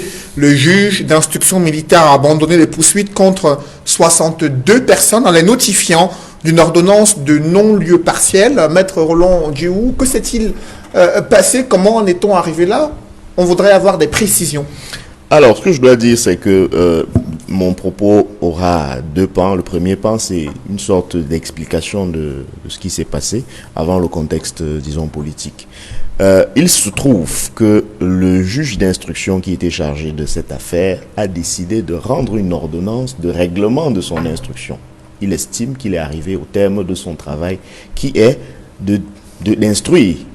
Et quand on termine une instruction, il y a des possibilités.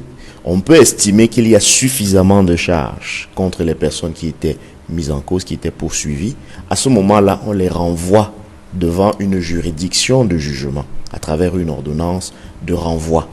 On peut estimer aussi que on n'a pas suffisamment de charges et là, on fait une ordonnance de non-lieu. Le non-lieu veut simplement dire qu'on n'a pas trouvé suffisamment d'éléments pour que ces personnes puissent être appelées à répondre de ce dont on les a accusés devant une juridiction de jugement. Donc, quand il se trouve que toutes ces personnes sont dans le même dossier, on aura donc un non-lieu partiel parce qu'en réalité, certaines personnes sont renvoyées et d'autres sont déchargées des accusations qui pesaient contre eux. Et c'est dans le cas pour la soixantaine de personnes qui a bénéficié de ce non-lieu partiel. A contrario, ça veut dire qu'il y a d'autres Camerounais, environ bref, il y a l'autre partie, la grande majorité, qui est renvoyée devant le tribunal militaire pour répondre des infractions que tout le monde connaît, qui font la une de l'actualité depuis un certain temps. Maintenant, sur le plan politique, ce qu'il faut noter, c'est que la soixantaine de personnes qui bénéficient du non-lieu, il faut indiquer que parmi ces personnes-là, beaucoup étaient déjà en liberté. Beaucoup n'avaient pas été mises sous mandat de détention provisoire et donc vaquaient à leurs occupations tout à fait normalement. Je peux citer simplement deux exemples de deux confrères avocats, deux confrères aînés. Maître Tatsa, qui est avocat à Bafoussam, Maître Ngaliembu, qui est avocat ici même à Douala. Votre confrère, M. David Eyenge, lui aussi avait bénéficié d'une mise en liberté. Il bénéficie dans le cadre de cette ordonnance de règlement-là d'un non-lieu. Ça veut dire que lorsque le procès se déroulera devant le tribunal militaire, ça ne concernera plus la soixantaine de personnes ayant bénéficié du non-lieu. Sur le plan politique, ça ressemble à un coup qui est destiné à faire croire qu'on a agi dans le sens d'une décrispation. Mais je dis que c'est un coup parce qu'en fait de libération, il n'y a qu'une trentaine finalement de personnes qui ont été libérées. Et donc, on se pose bien la question de comprendre comment est-ce qu'on peut donc estimer qu'il n'y a pas de charge contre cette trentaine de personnes-là, alors qu'ils ont été tous interpellés dans les mêmes circonstances de lieu, de temps et de fait. Pire, il y a parmi des gens qui n'ont même pas été interpellés dans ces circonstances-là. Je prends le cas du professeur Fogué Alain, qui n'a ni marché, ni été chez M. Nzonga, mais qui n'a pas bénéficié du non-lieu.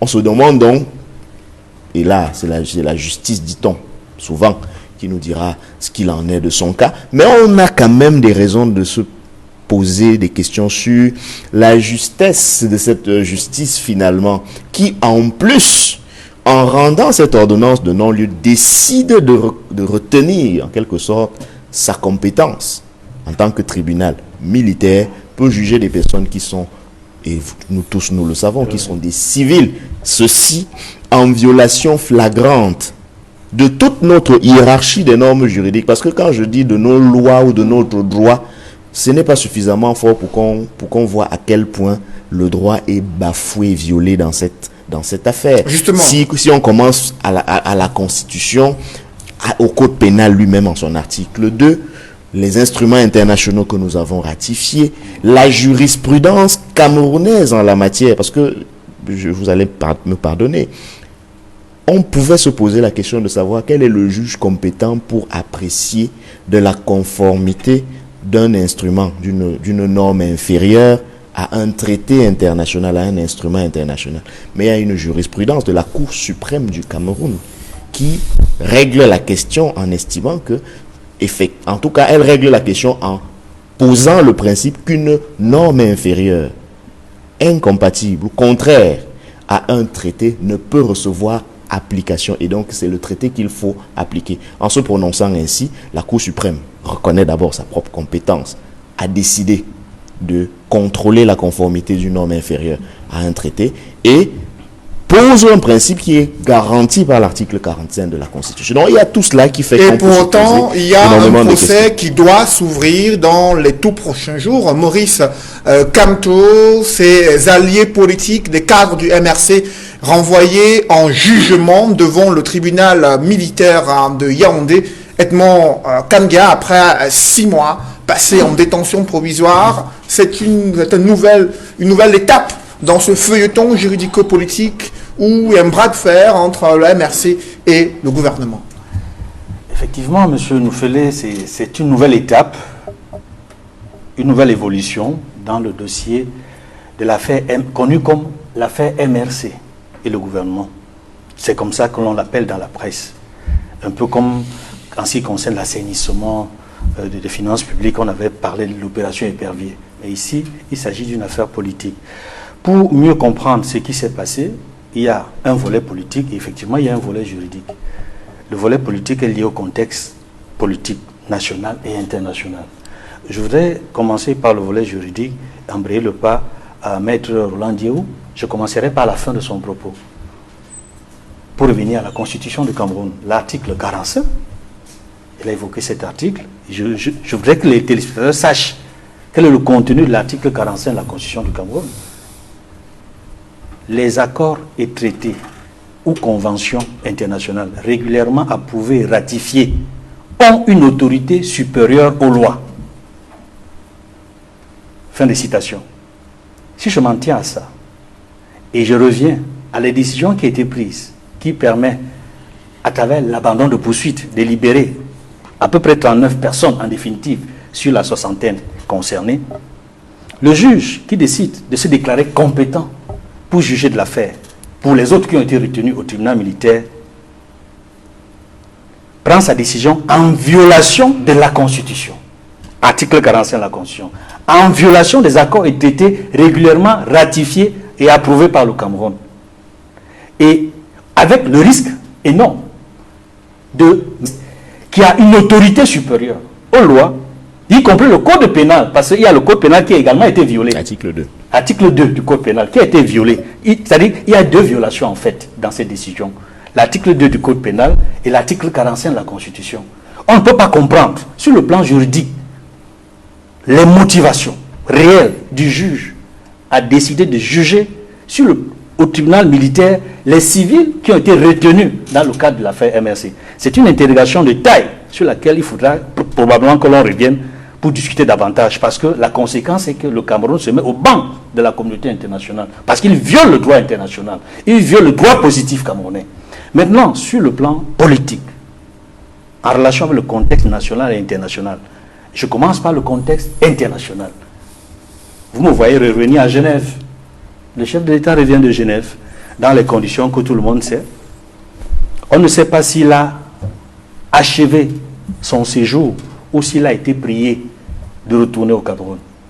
Je préfère le dire ainsi pour être gentil, pour ne pas créer une controverse, une polémique inutile. Parce que dans tous les cas, je ne suis pas certain qu'il soit rentré au moment où il aurait bien aimé retourner au Cameroun. C'est pour dire quoi? Le contexte international, avec ce que l'on a vu en Suisse, il y a eu 2 événements en Suisse. Un événement qui était majeur, les manifestations de la brigade anti-Sardinat devant l'hôtel intercontinental. L'arrestation, l'interpellation, le jugement et la condamnation des membres de la sécurité présidentielle. Ça, ce sont les événements majeurs qu'on a vus là-bas, avant le retour du chef de l'État. Mais il y a eu également un autre événement dont la presse a longuement parlé, la médiation de la crise anglophone en Suisse, qui a tourné court ou qui a tourné au vinaigre. En tout cas, on n'en parle plus. Est-ce que cette médiation était sincère, animée de bonne foi? Est-ce que véritablement le gouvernement fédéral suisse était disposé à accompagner le Cameroun dans le cadre de cette médiation qui visiblement n'a pas avancé ou n'a pas avancé du tout? Ça, c'est le contexte international. Pour vous dire quoi, en réalité? Nous sommes dans une situation au plan international où on a vu des institutions comme l'Union africaine, comme l'Union européenne, comme le Parlement européen, comme le Congrès des États-Unis, comme le Parlement européen prendre des positions par rapport à deux points majeurs. L'affaire du MRC, la libération des personnes incarcérées, dont Maurice Kamto, et puis l'ouverture d'un dialogue inclusif. Quand je dis tout ceci, c'était pour rappeler qu'il ne faut pas lire uniquement ce qui vient de se passer, la libération d'une trentaine de personnes, sur le plan juridique ou de l'évolution normale de l'affaire qui a débuté depuis janvier dernier. C'est d'abord éminemment une question politique. Et le président de la Commission de l'Union africaine, Moussa Faki Mahamat, l'avait dit, le problème de l'affaire du MRC est politique et nécessite une réponse politique. Je veux croire que la libération de la trentaine de personnes, de militants et sympathisants du MRC, rentre dans la solution politique. Mais alors, si effectivement c'est une solution politique, il faut y aller jusqu'au bout.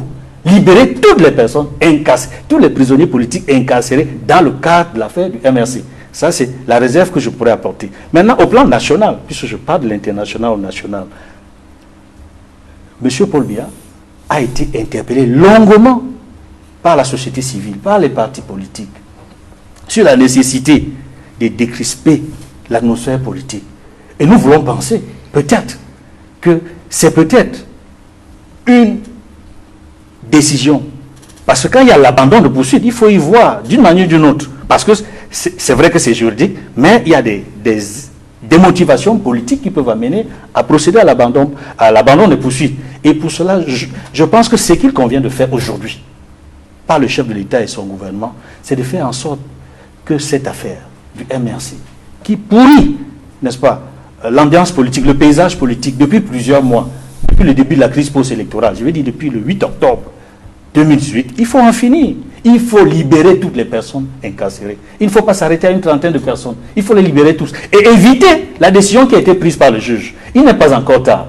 Il faut qu'il respecte le droit international qui a été violé. Et 11 mois environ, une dizaine de mois après l'élection présidentielle, c'est le procès de Maurice Kamto, principal adversaire politique du chef de l'État, qui doit s'ouvrir devant le tribunal militaire si l'on se limite à la décision du juge d'instruction qui renvoie le président du MRC renvoie en jugement devant le tribunal militaire. Avec vous, Cyril Sambaka, au moment où le Cameroun fait face à des multiples crises, quelles sont, de votre point de vue, les implications politiques d'une telle décision d'ouverture d'un procès des militants d'un parti d'opposition devant le tribunal militaire et la libération de certains de ces militants?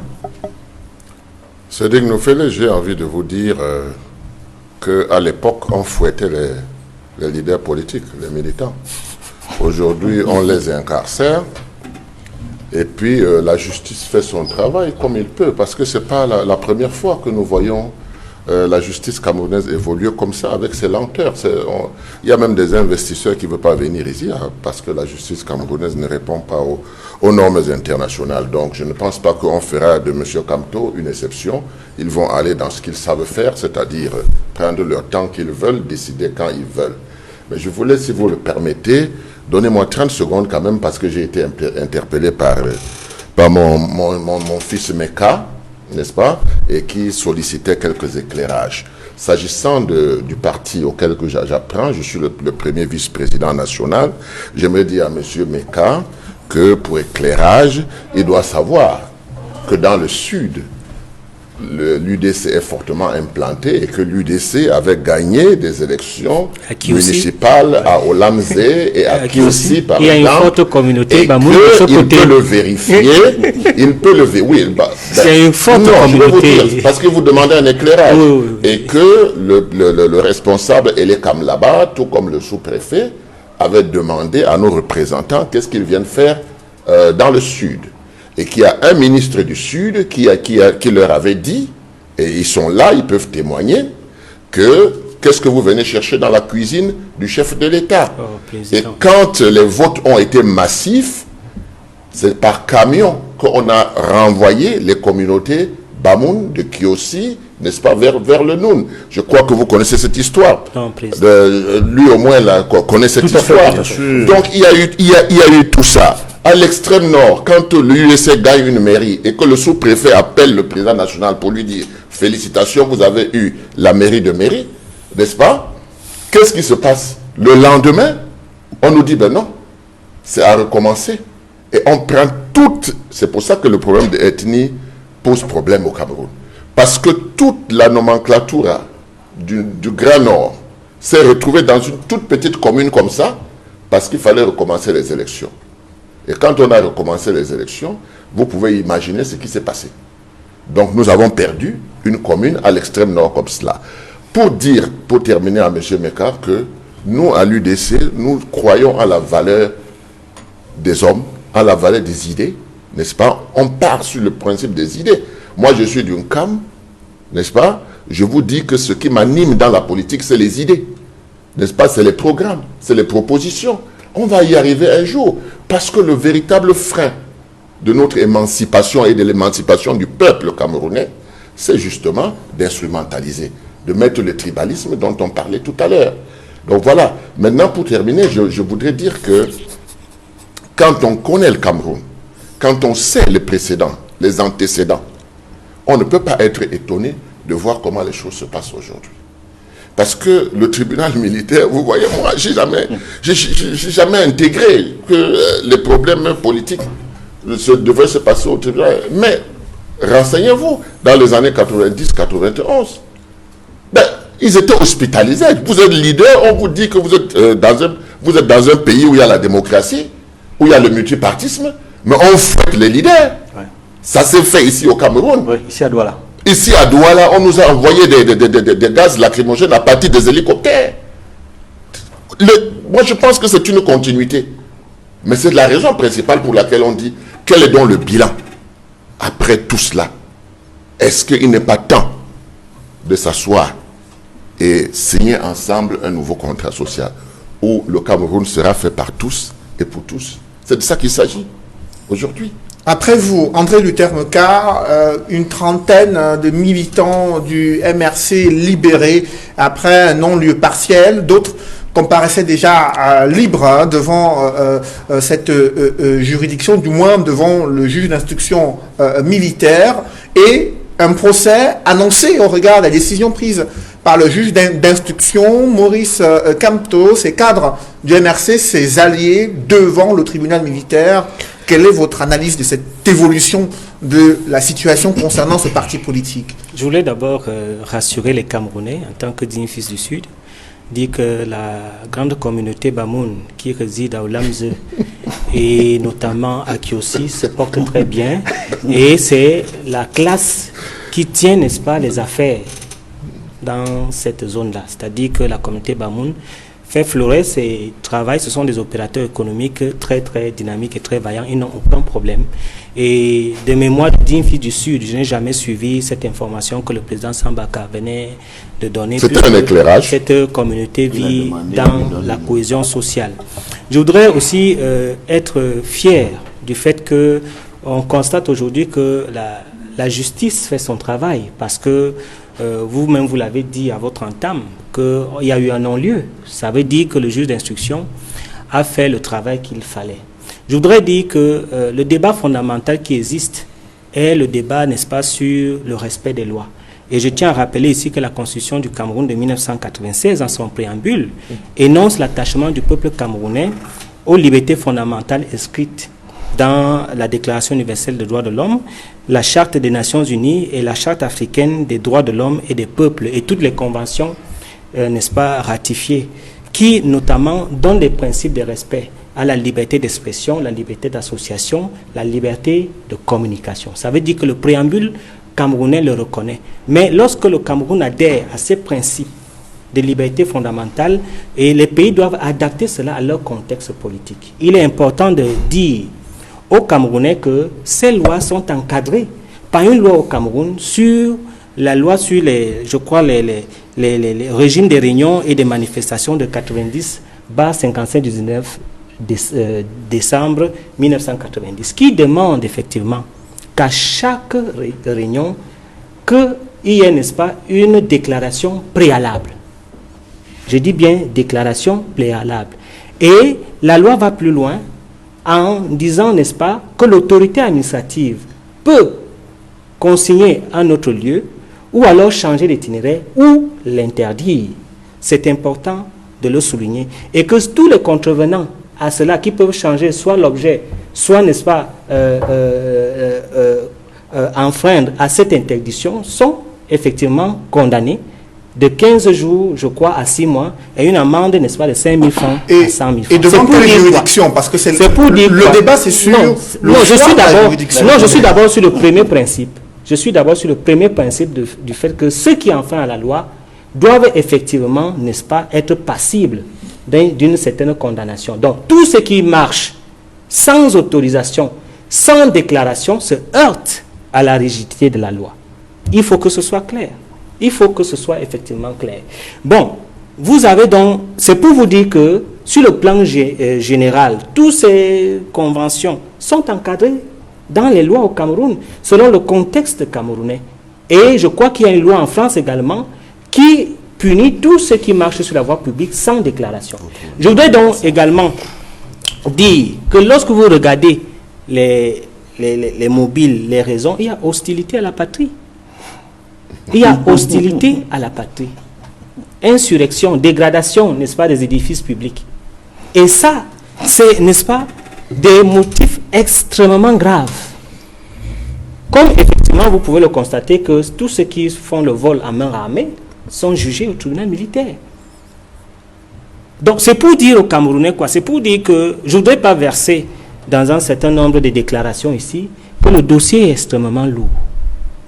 C'est extrêmement lourd parce que, comme vous pouvez le constater, je l'ai dit, le MRC s'est organisé et c'est M. Paul-Éric Kingé qui a fait découvrir ce plan aux Camerounais en disant que monsieur, il a proposé, n'est-ce pas, une stratégie où le MRC devait nommer un gouvernement, le MRC devait nommer les ambassadeurs et le MRC devait, n'est-ce pas, créer une armée avec un général, en l'occurrence M. Wanto. Mais le général est en action. C'est le général qui était dans les ambassades, cassait tout.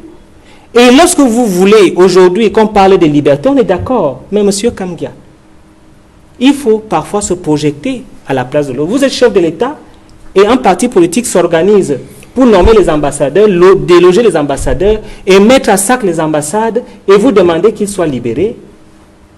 Il faudrait qu'il demande pardon aux Camerounais. Il faudrait qu'il demande pardon au chef de l'État. Parce que vous riez, mais il y a des Camerounais qui ont été dépossédés de leur papier officiel pendant des semaines. Je ne sais même pas s'il y a des Camerounais qui ont retrouvé leur passeport.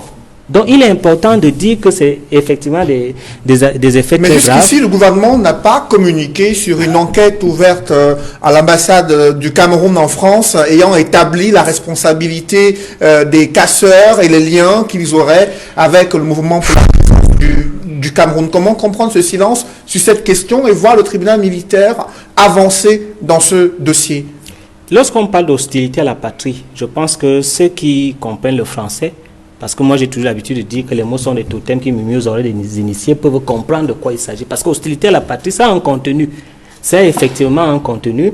Et je crois qu'il y a eu un certain nombre d'éléments qui nous ont amenés à faire croire que l'État camerounais a pris toutes les mesures. D'ailleurs, il y a ces généraux du MLC, je prends la résolution de le dire, du MLC, sont convoqués au tribunal de Paris. Donc, je crois que c'est un dossier extrêmement lourd où il est important aujourd'hui de faire amende honorable, de faire profil bas et de demander pardon aux Camerounais, ceux qui ont eu des préjudices à l'ambassade, avec leurs papiers officiels, les actes de naissance, les passeports, de faire amende honorable et de se réconcilier aujourd'hui avec les Camerounais et se réconcilier même avec celui qui a eu 71% pour ne pas parler des décimales, se réconcilier avec lui, parce que c'est lui le président.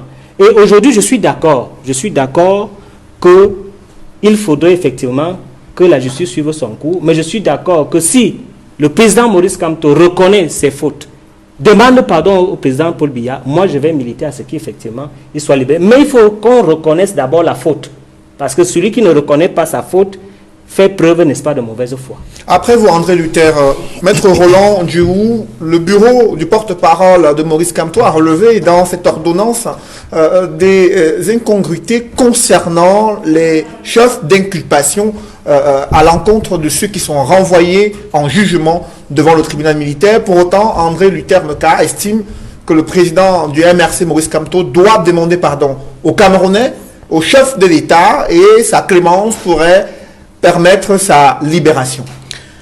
Je n'ai pas rigolé par respect parce que M. Meka, il parle quand même, il dit des choses. Il ne faut pas rire pendant qu'il parle. Mais j'aurais vraiment...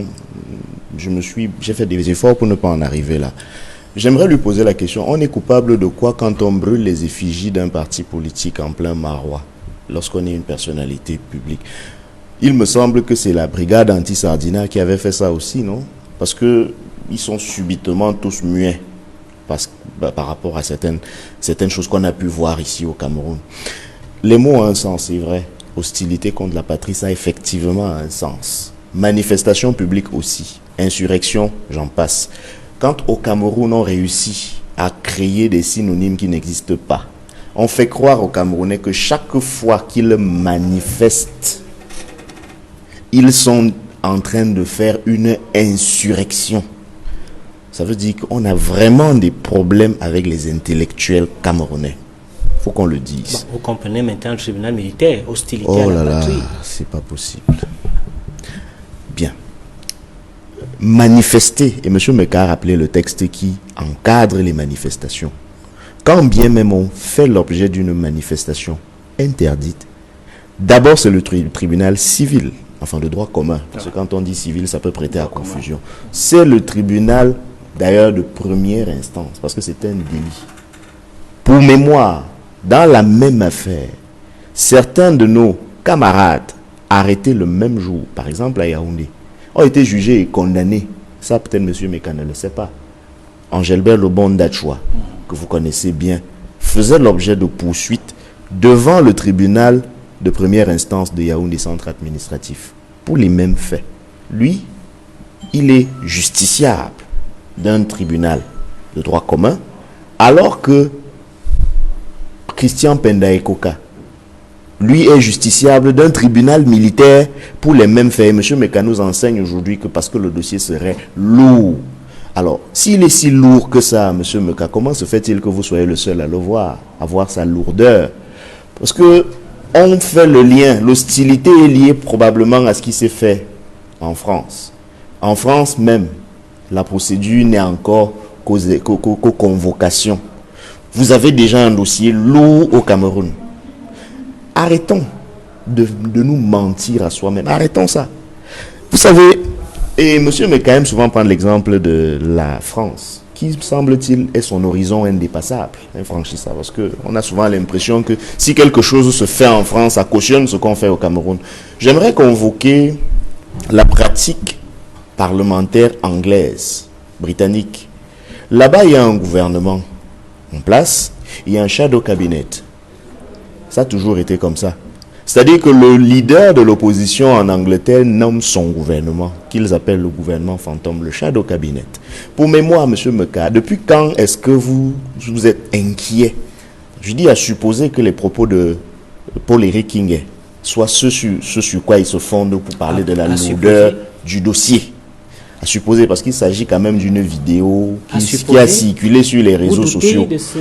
Et quand d'autres vidéos ont circulé sur les mêmes réseaux sociaux indexant les soldats qui auraient commis des gaffes à l'extrême nord, vous nous avez dit... Ils ont été sanctionnés. Ah bon? Ces soldats ont été Avant d'avoir été sanctionnés, s'ils le sont effectivement, non, moi je suis sûr on nous a estimé... Monsieur Meka. Tu contestes cette Je vous en prie, messieurs Roland. Non, mais je restons sur le débat de fond. Et allons-y, Roland Dieu à la parole. J'étais donc en train de dire que, à supposer donc que ce soit cette vidéo qui soit l'élément à charge, la clé de voûte de ce système-là, pourquoi n'ont-ils donc pas poursuivi le chairman du SDF depuis le nombre d'années qu'il a lui-même désigné son shadow cabinet? Parce que au moins ça vous le savez. Le shadow cabinet du SDF existe. C'est un gouvernement fantôme. Bien sûr. Shadow. C'est-à-dire que si le MRC, à la sortie des élections, pour vous faire plaisir, acceptant que désormais, oui, ok, on est deuxième à cette élection-là, faisait un shadow cabinet, Monsieur Meka allait s'arracher les cheveux. Il allait dire, ah oui, voilà, ça confirme ce que Paul-Éric Kinguet a dit, etc., etc. Je veux dire que c'est tellement ridicule comme argument que ça ne vaut même pas la peine de questionner cela. Non, c'est vos arguments qui sont ridicules. C'est pas possible. C'est pas possible, Monsieur Meka. Vous savez que les téléspectateurs nous écoutent à la maison? Vous savez ça?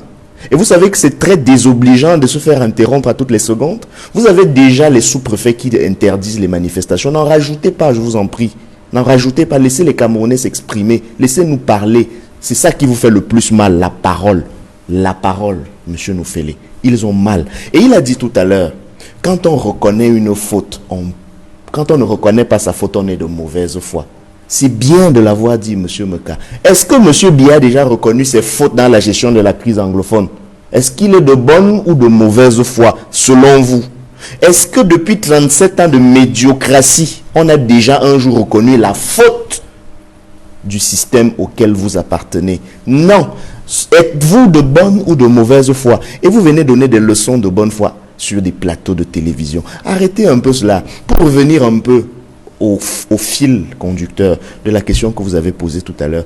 Disons-nous les choses telles qu'elles sont. Les incongruités, les irrégularités qui sont truffées, dont sont truffées cette procédure, on n'a pas besoin de revenir dessus. C'est comme le nez au milieu de la figure, c'est légion. C'est légion.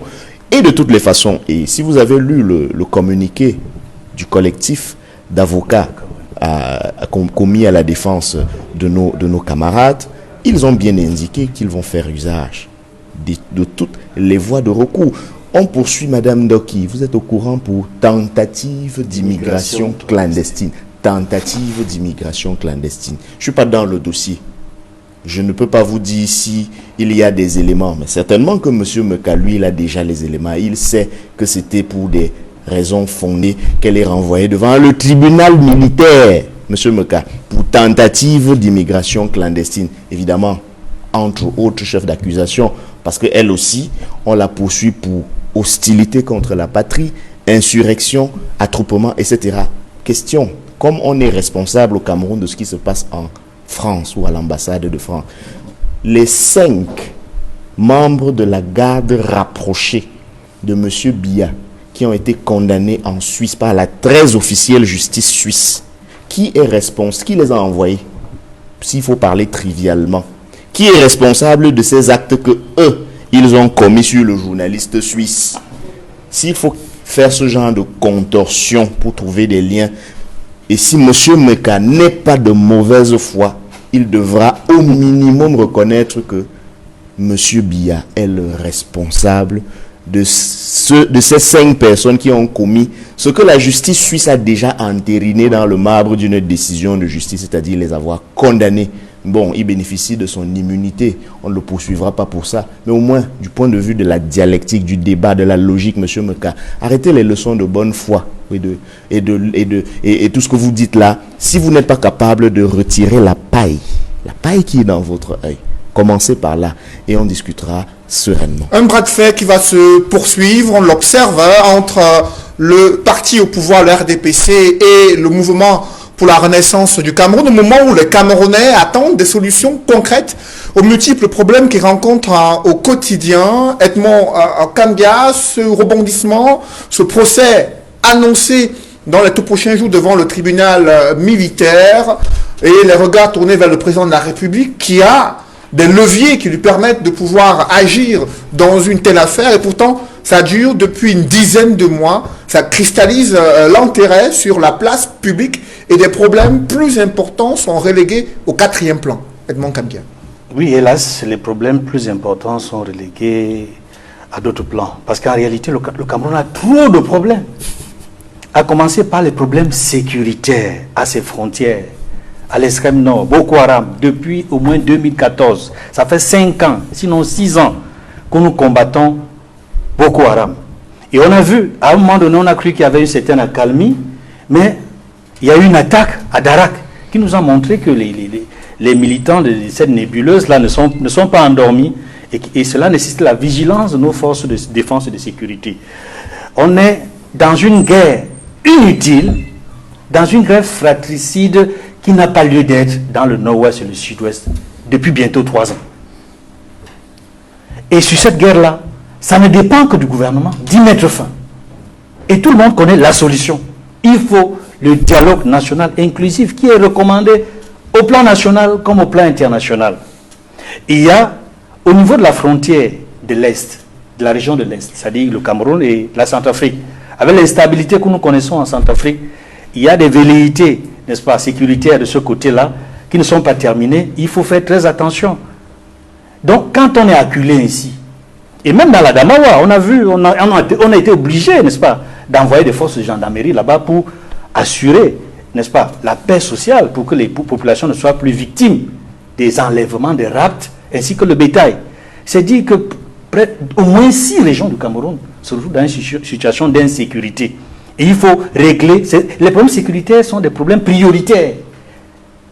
Et dans la sécurité qui est physique des populations et de leurs biens, il y a également la sécurité alimentaire qui pose problème et qui fait l'objet de débats. Au niveau notamment, vous savez que la coordination des Nations Unies au Cameroun est en train de demander au Cameroun, au gouvernement camerounais, de lever des barrières qui leur permettraient d'accéder aux populations qui sont dans le besoin, dans le nord-ouest et le sud-ouest, du fait de la guerre.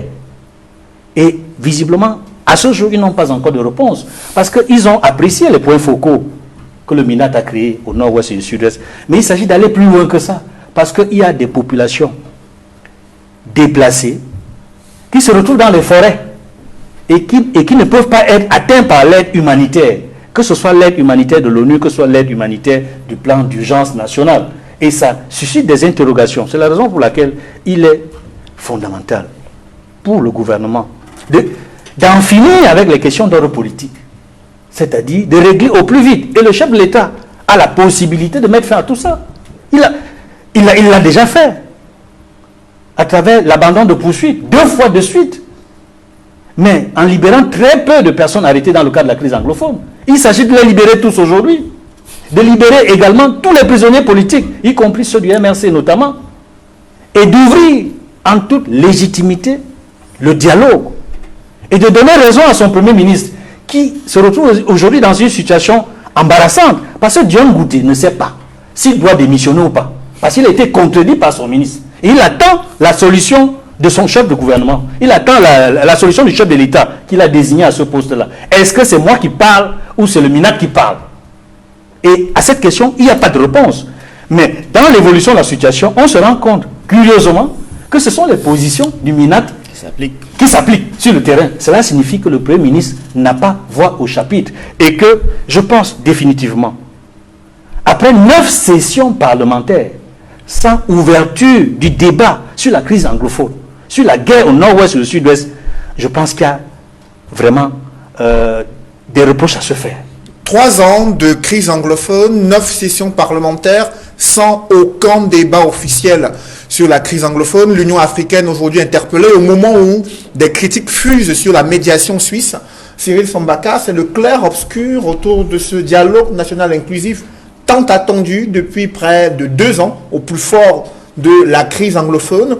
Et aujourd'hui, c'est un forum africain d'anciens chefs d'État et de gouvernement qui ont fait savoir au président de la République du Cameroun qu'ils vont organiser un colloque sur le Cameroun afin de trouver des solutions ou des conseils à donner au gouvernement et au peuple camerounais. Comment appréciez-vous l'évolution de cette situation concernant à la fois la crise anglophone et la situation sociopolitique du pays?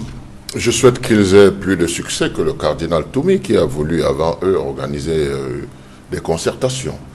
Mais ce que je dois dire, c'est que Cédric Noufélé, moi je n'attends rien. J'attends rien de la situation au Cameroun si elle reste comme elle est. Il y a un préalable. Le préalable, c'est des états généraux. Mais le Cameroun va très mal.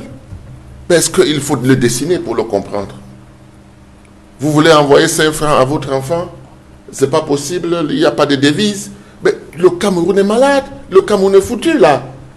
Donc le problème, c'est comment le sortir de là. Nous avons touché le fond. Est-ce que nous devons creuser ou est-ce que nous devons remonter? Là est la question. Et si nous devons remonter, alors c'est tout le monde qui met la main à la pâte. Est-ce que le gouvernement a déjà fait son constat d'échec? Je ne l'ai pas entendu. De ce point de vue, on ne peut pas attendre qu'il le fasse. 3 ans. Et moi, j'aime vous répéter qu'il y a 3 ans, vous m'avez invité au journal de 20 heures quand cette crise commençait. Et c'était prévisible qu'on arrive à cette situation.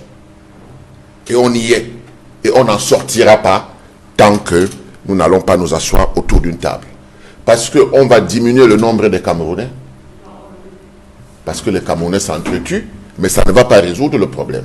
On sera toujours obligé de se mettre autour d'une table pour débattre de cela. Et je pense que c'est ce dialogue inclusif que tous les Camerounais doivent comprendre.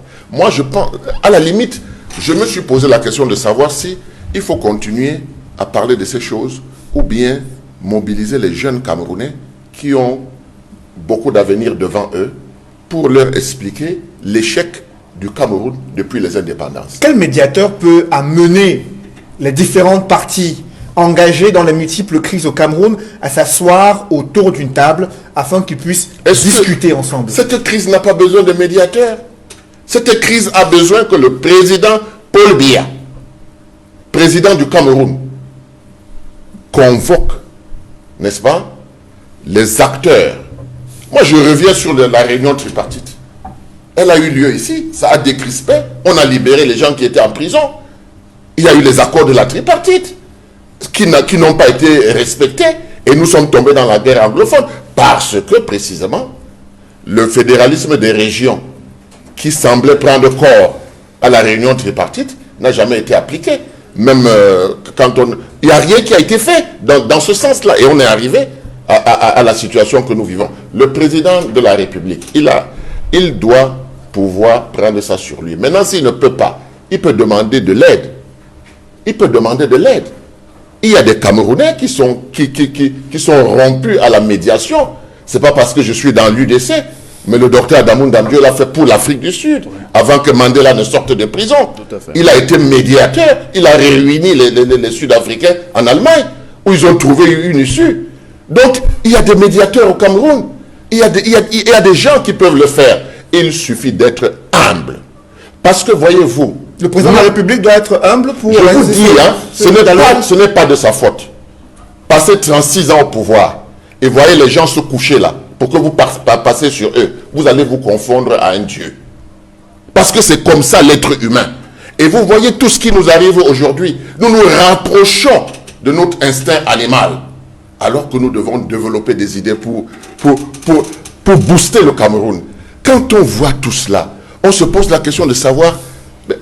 Non, mais c'est parce que le gouvernement du Cameroun actuel est en lambeaux. Il s'entrechoque Il y en a qui veulent que ça avance et il y en a qui veulent que ça reste en statu quo. Justement. Voilà la situation du Cameroun. Un mot, André Luther, le président de la République est-il prêt aujourd'hui à faire preuve d'humilité comme le souhaitent plusieurs acteurs politiques et engager ce dialogue pour discuter avec les acteurs politiques, les acteurs sociaux autour d'une même table? André Luther. Mais le président, l'incarnation de l'humilité. C'est l'incarnation de l'humilité. Aujourd'hui, je suis surpris qu'on dit qu'il ne devait pas se retrouver en Suisse. Mais il a suivi le peuple camerounais et les sécessionnistes qui ont dit qu'il faudrait qu'il y ait des négociations sur un terrain neutre. Il est allé en Suisse. Et vous avez vu ce que les Camerounais ont fait là-bas. C'est l'incarnation de l'humilité. Et il a toujours dit qu'il est prêt au dialogue. Nous voulons le dialogue. Nous voulons le dialogue et nous voulons effectivement que le dialogue se fasse avec ceux qui sont capables de rallier les deux camps. Et parce que quand vous constatez, ce que vous remarquez, c'est qu'il n'y a aucune personnalité de l'autre côté, parce que le président suit la tendance, mais il n'y a aucune personnalité de l'autre côté qui peut, n'est-ce pas, prendre la résolution de dire à ses enfants qui sont en bousque, arrêtez, venez discuter. Et c'est ça le problème. Justement, avec vous, Maître Roland Diéhou, que faut-il faire pour mettre un terme à ces 3 ans de crise anglophone, une crise sociopolitique, des défis sécuritaires assez difficiles et une situation économique qui est loin d'être réluisante? Que faut-il faire? Il faut, et tout le monde l'a déjà dit, tout le monde l'a répété, pardon, mettre en place les conditions d'un dialogue franc, sincère et inclusif. On ne peut pas vous croire, M. Meka, parce que c'est vous-même, j'ai été sur des plateaux avec vous qui disiez qu'on ne discute pas avec les terroristes. Vous parliez comme ça de tous les acteurs de la crise anglophone, c'est-à-dire les Félix Kongo Akmobala, etc. Aujourd'hui, je suis très heureux de vous entendre dire que vous dialoguez. On vivra bien, rira bien qui rira le dernier. De toutes les façons, moi, j'étais parmi les premiers à demander à M. Ayikabe de réagir pour le dialogue. Pour que la crise s'arrête au Cameroun. Le Forum africain, les pères de l'Union africaine sont simplement en train de montrer à leurs pères que vous aurez beau, M. Biya, faire la sourde oreille, mais voici la voix. C'est donc un ensemble de personnes qui montent au créneau à chaque fois pour sonner la cloche, pour dire on ne sait pas pourquoi vous n'entendez pas ce qu'il faut faire, mais voici ce qu'il faut faire. Et même si vous n'y êtes pas partie prenante, nous allons quand même organiser une discussion, un débat, et à la fin on formulera encore une fois, comme les autres, des solutions, cette fois-là en notre position de paix. Et on verra ce qu'il en advient. Mesdames, messieurs, c'est la fin de cette émission. Merci à vous, André Luther Meka, d'être venu sur ce plateau. Merci Edmond d'avoir participé à ce débat. Merci également à vous, messieurs, Roland Diéhou et Cyril Sambaka, d'avoir participé à ce débat. C'est la fin de cette émission. Merci à vous de nous avoir suivis. Merci de rester sur Equinox Télévision.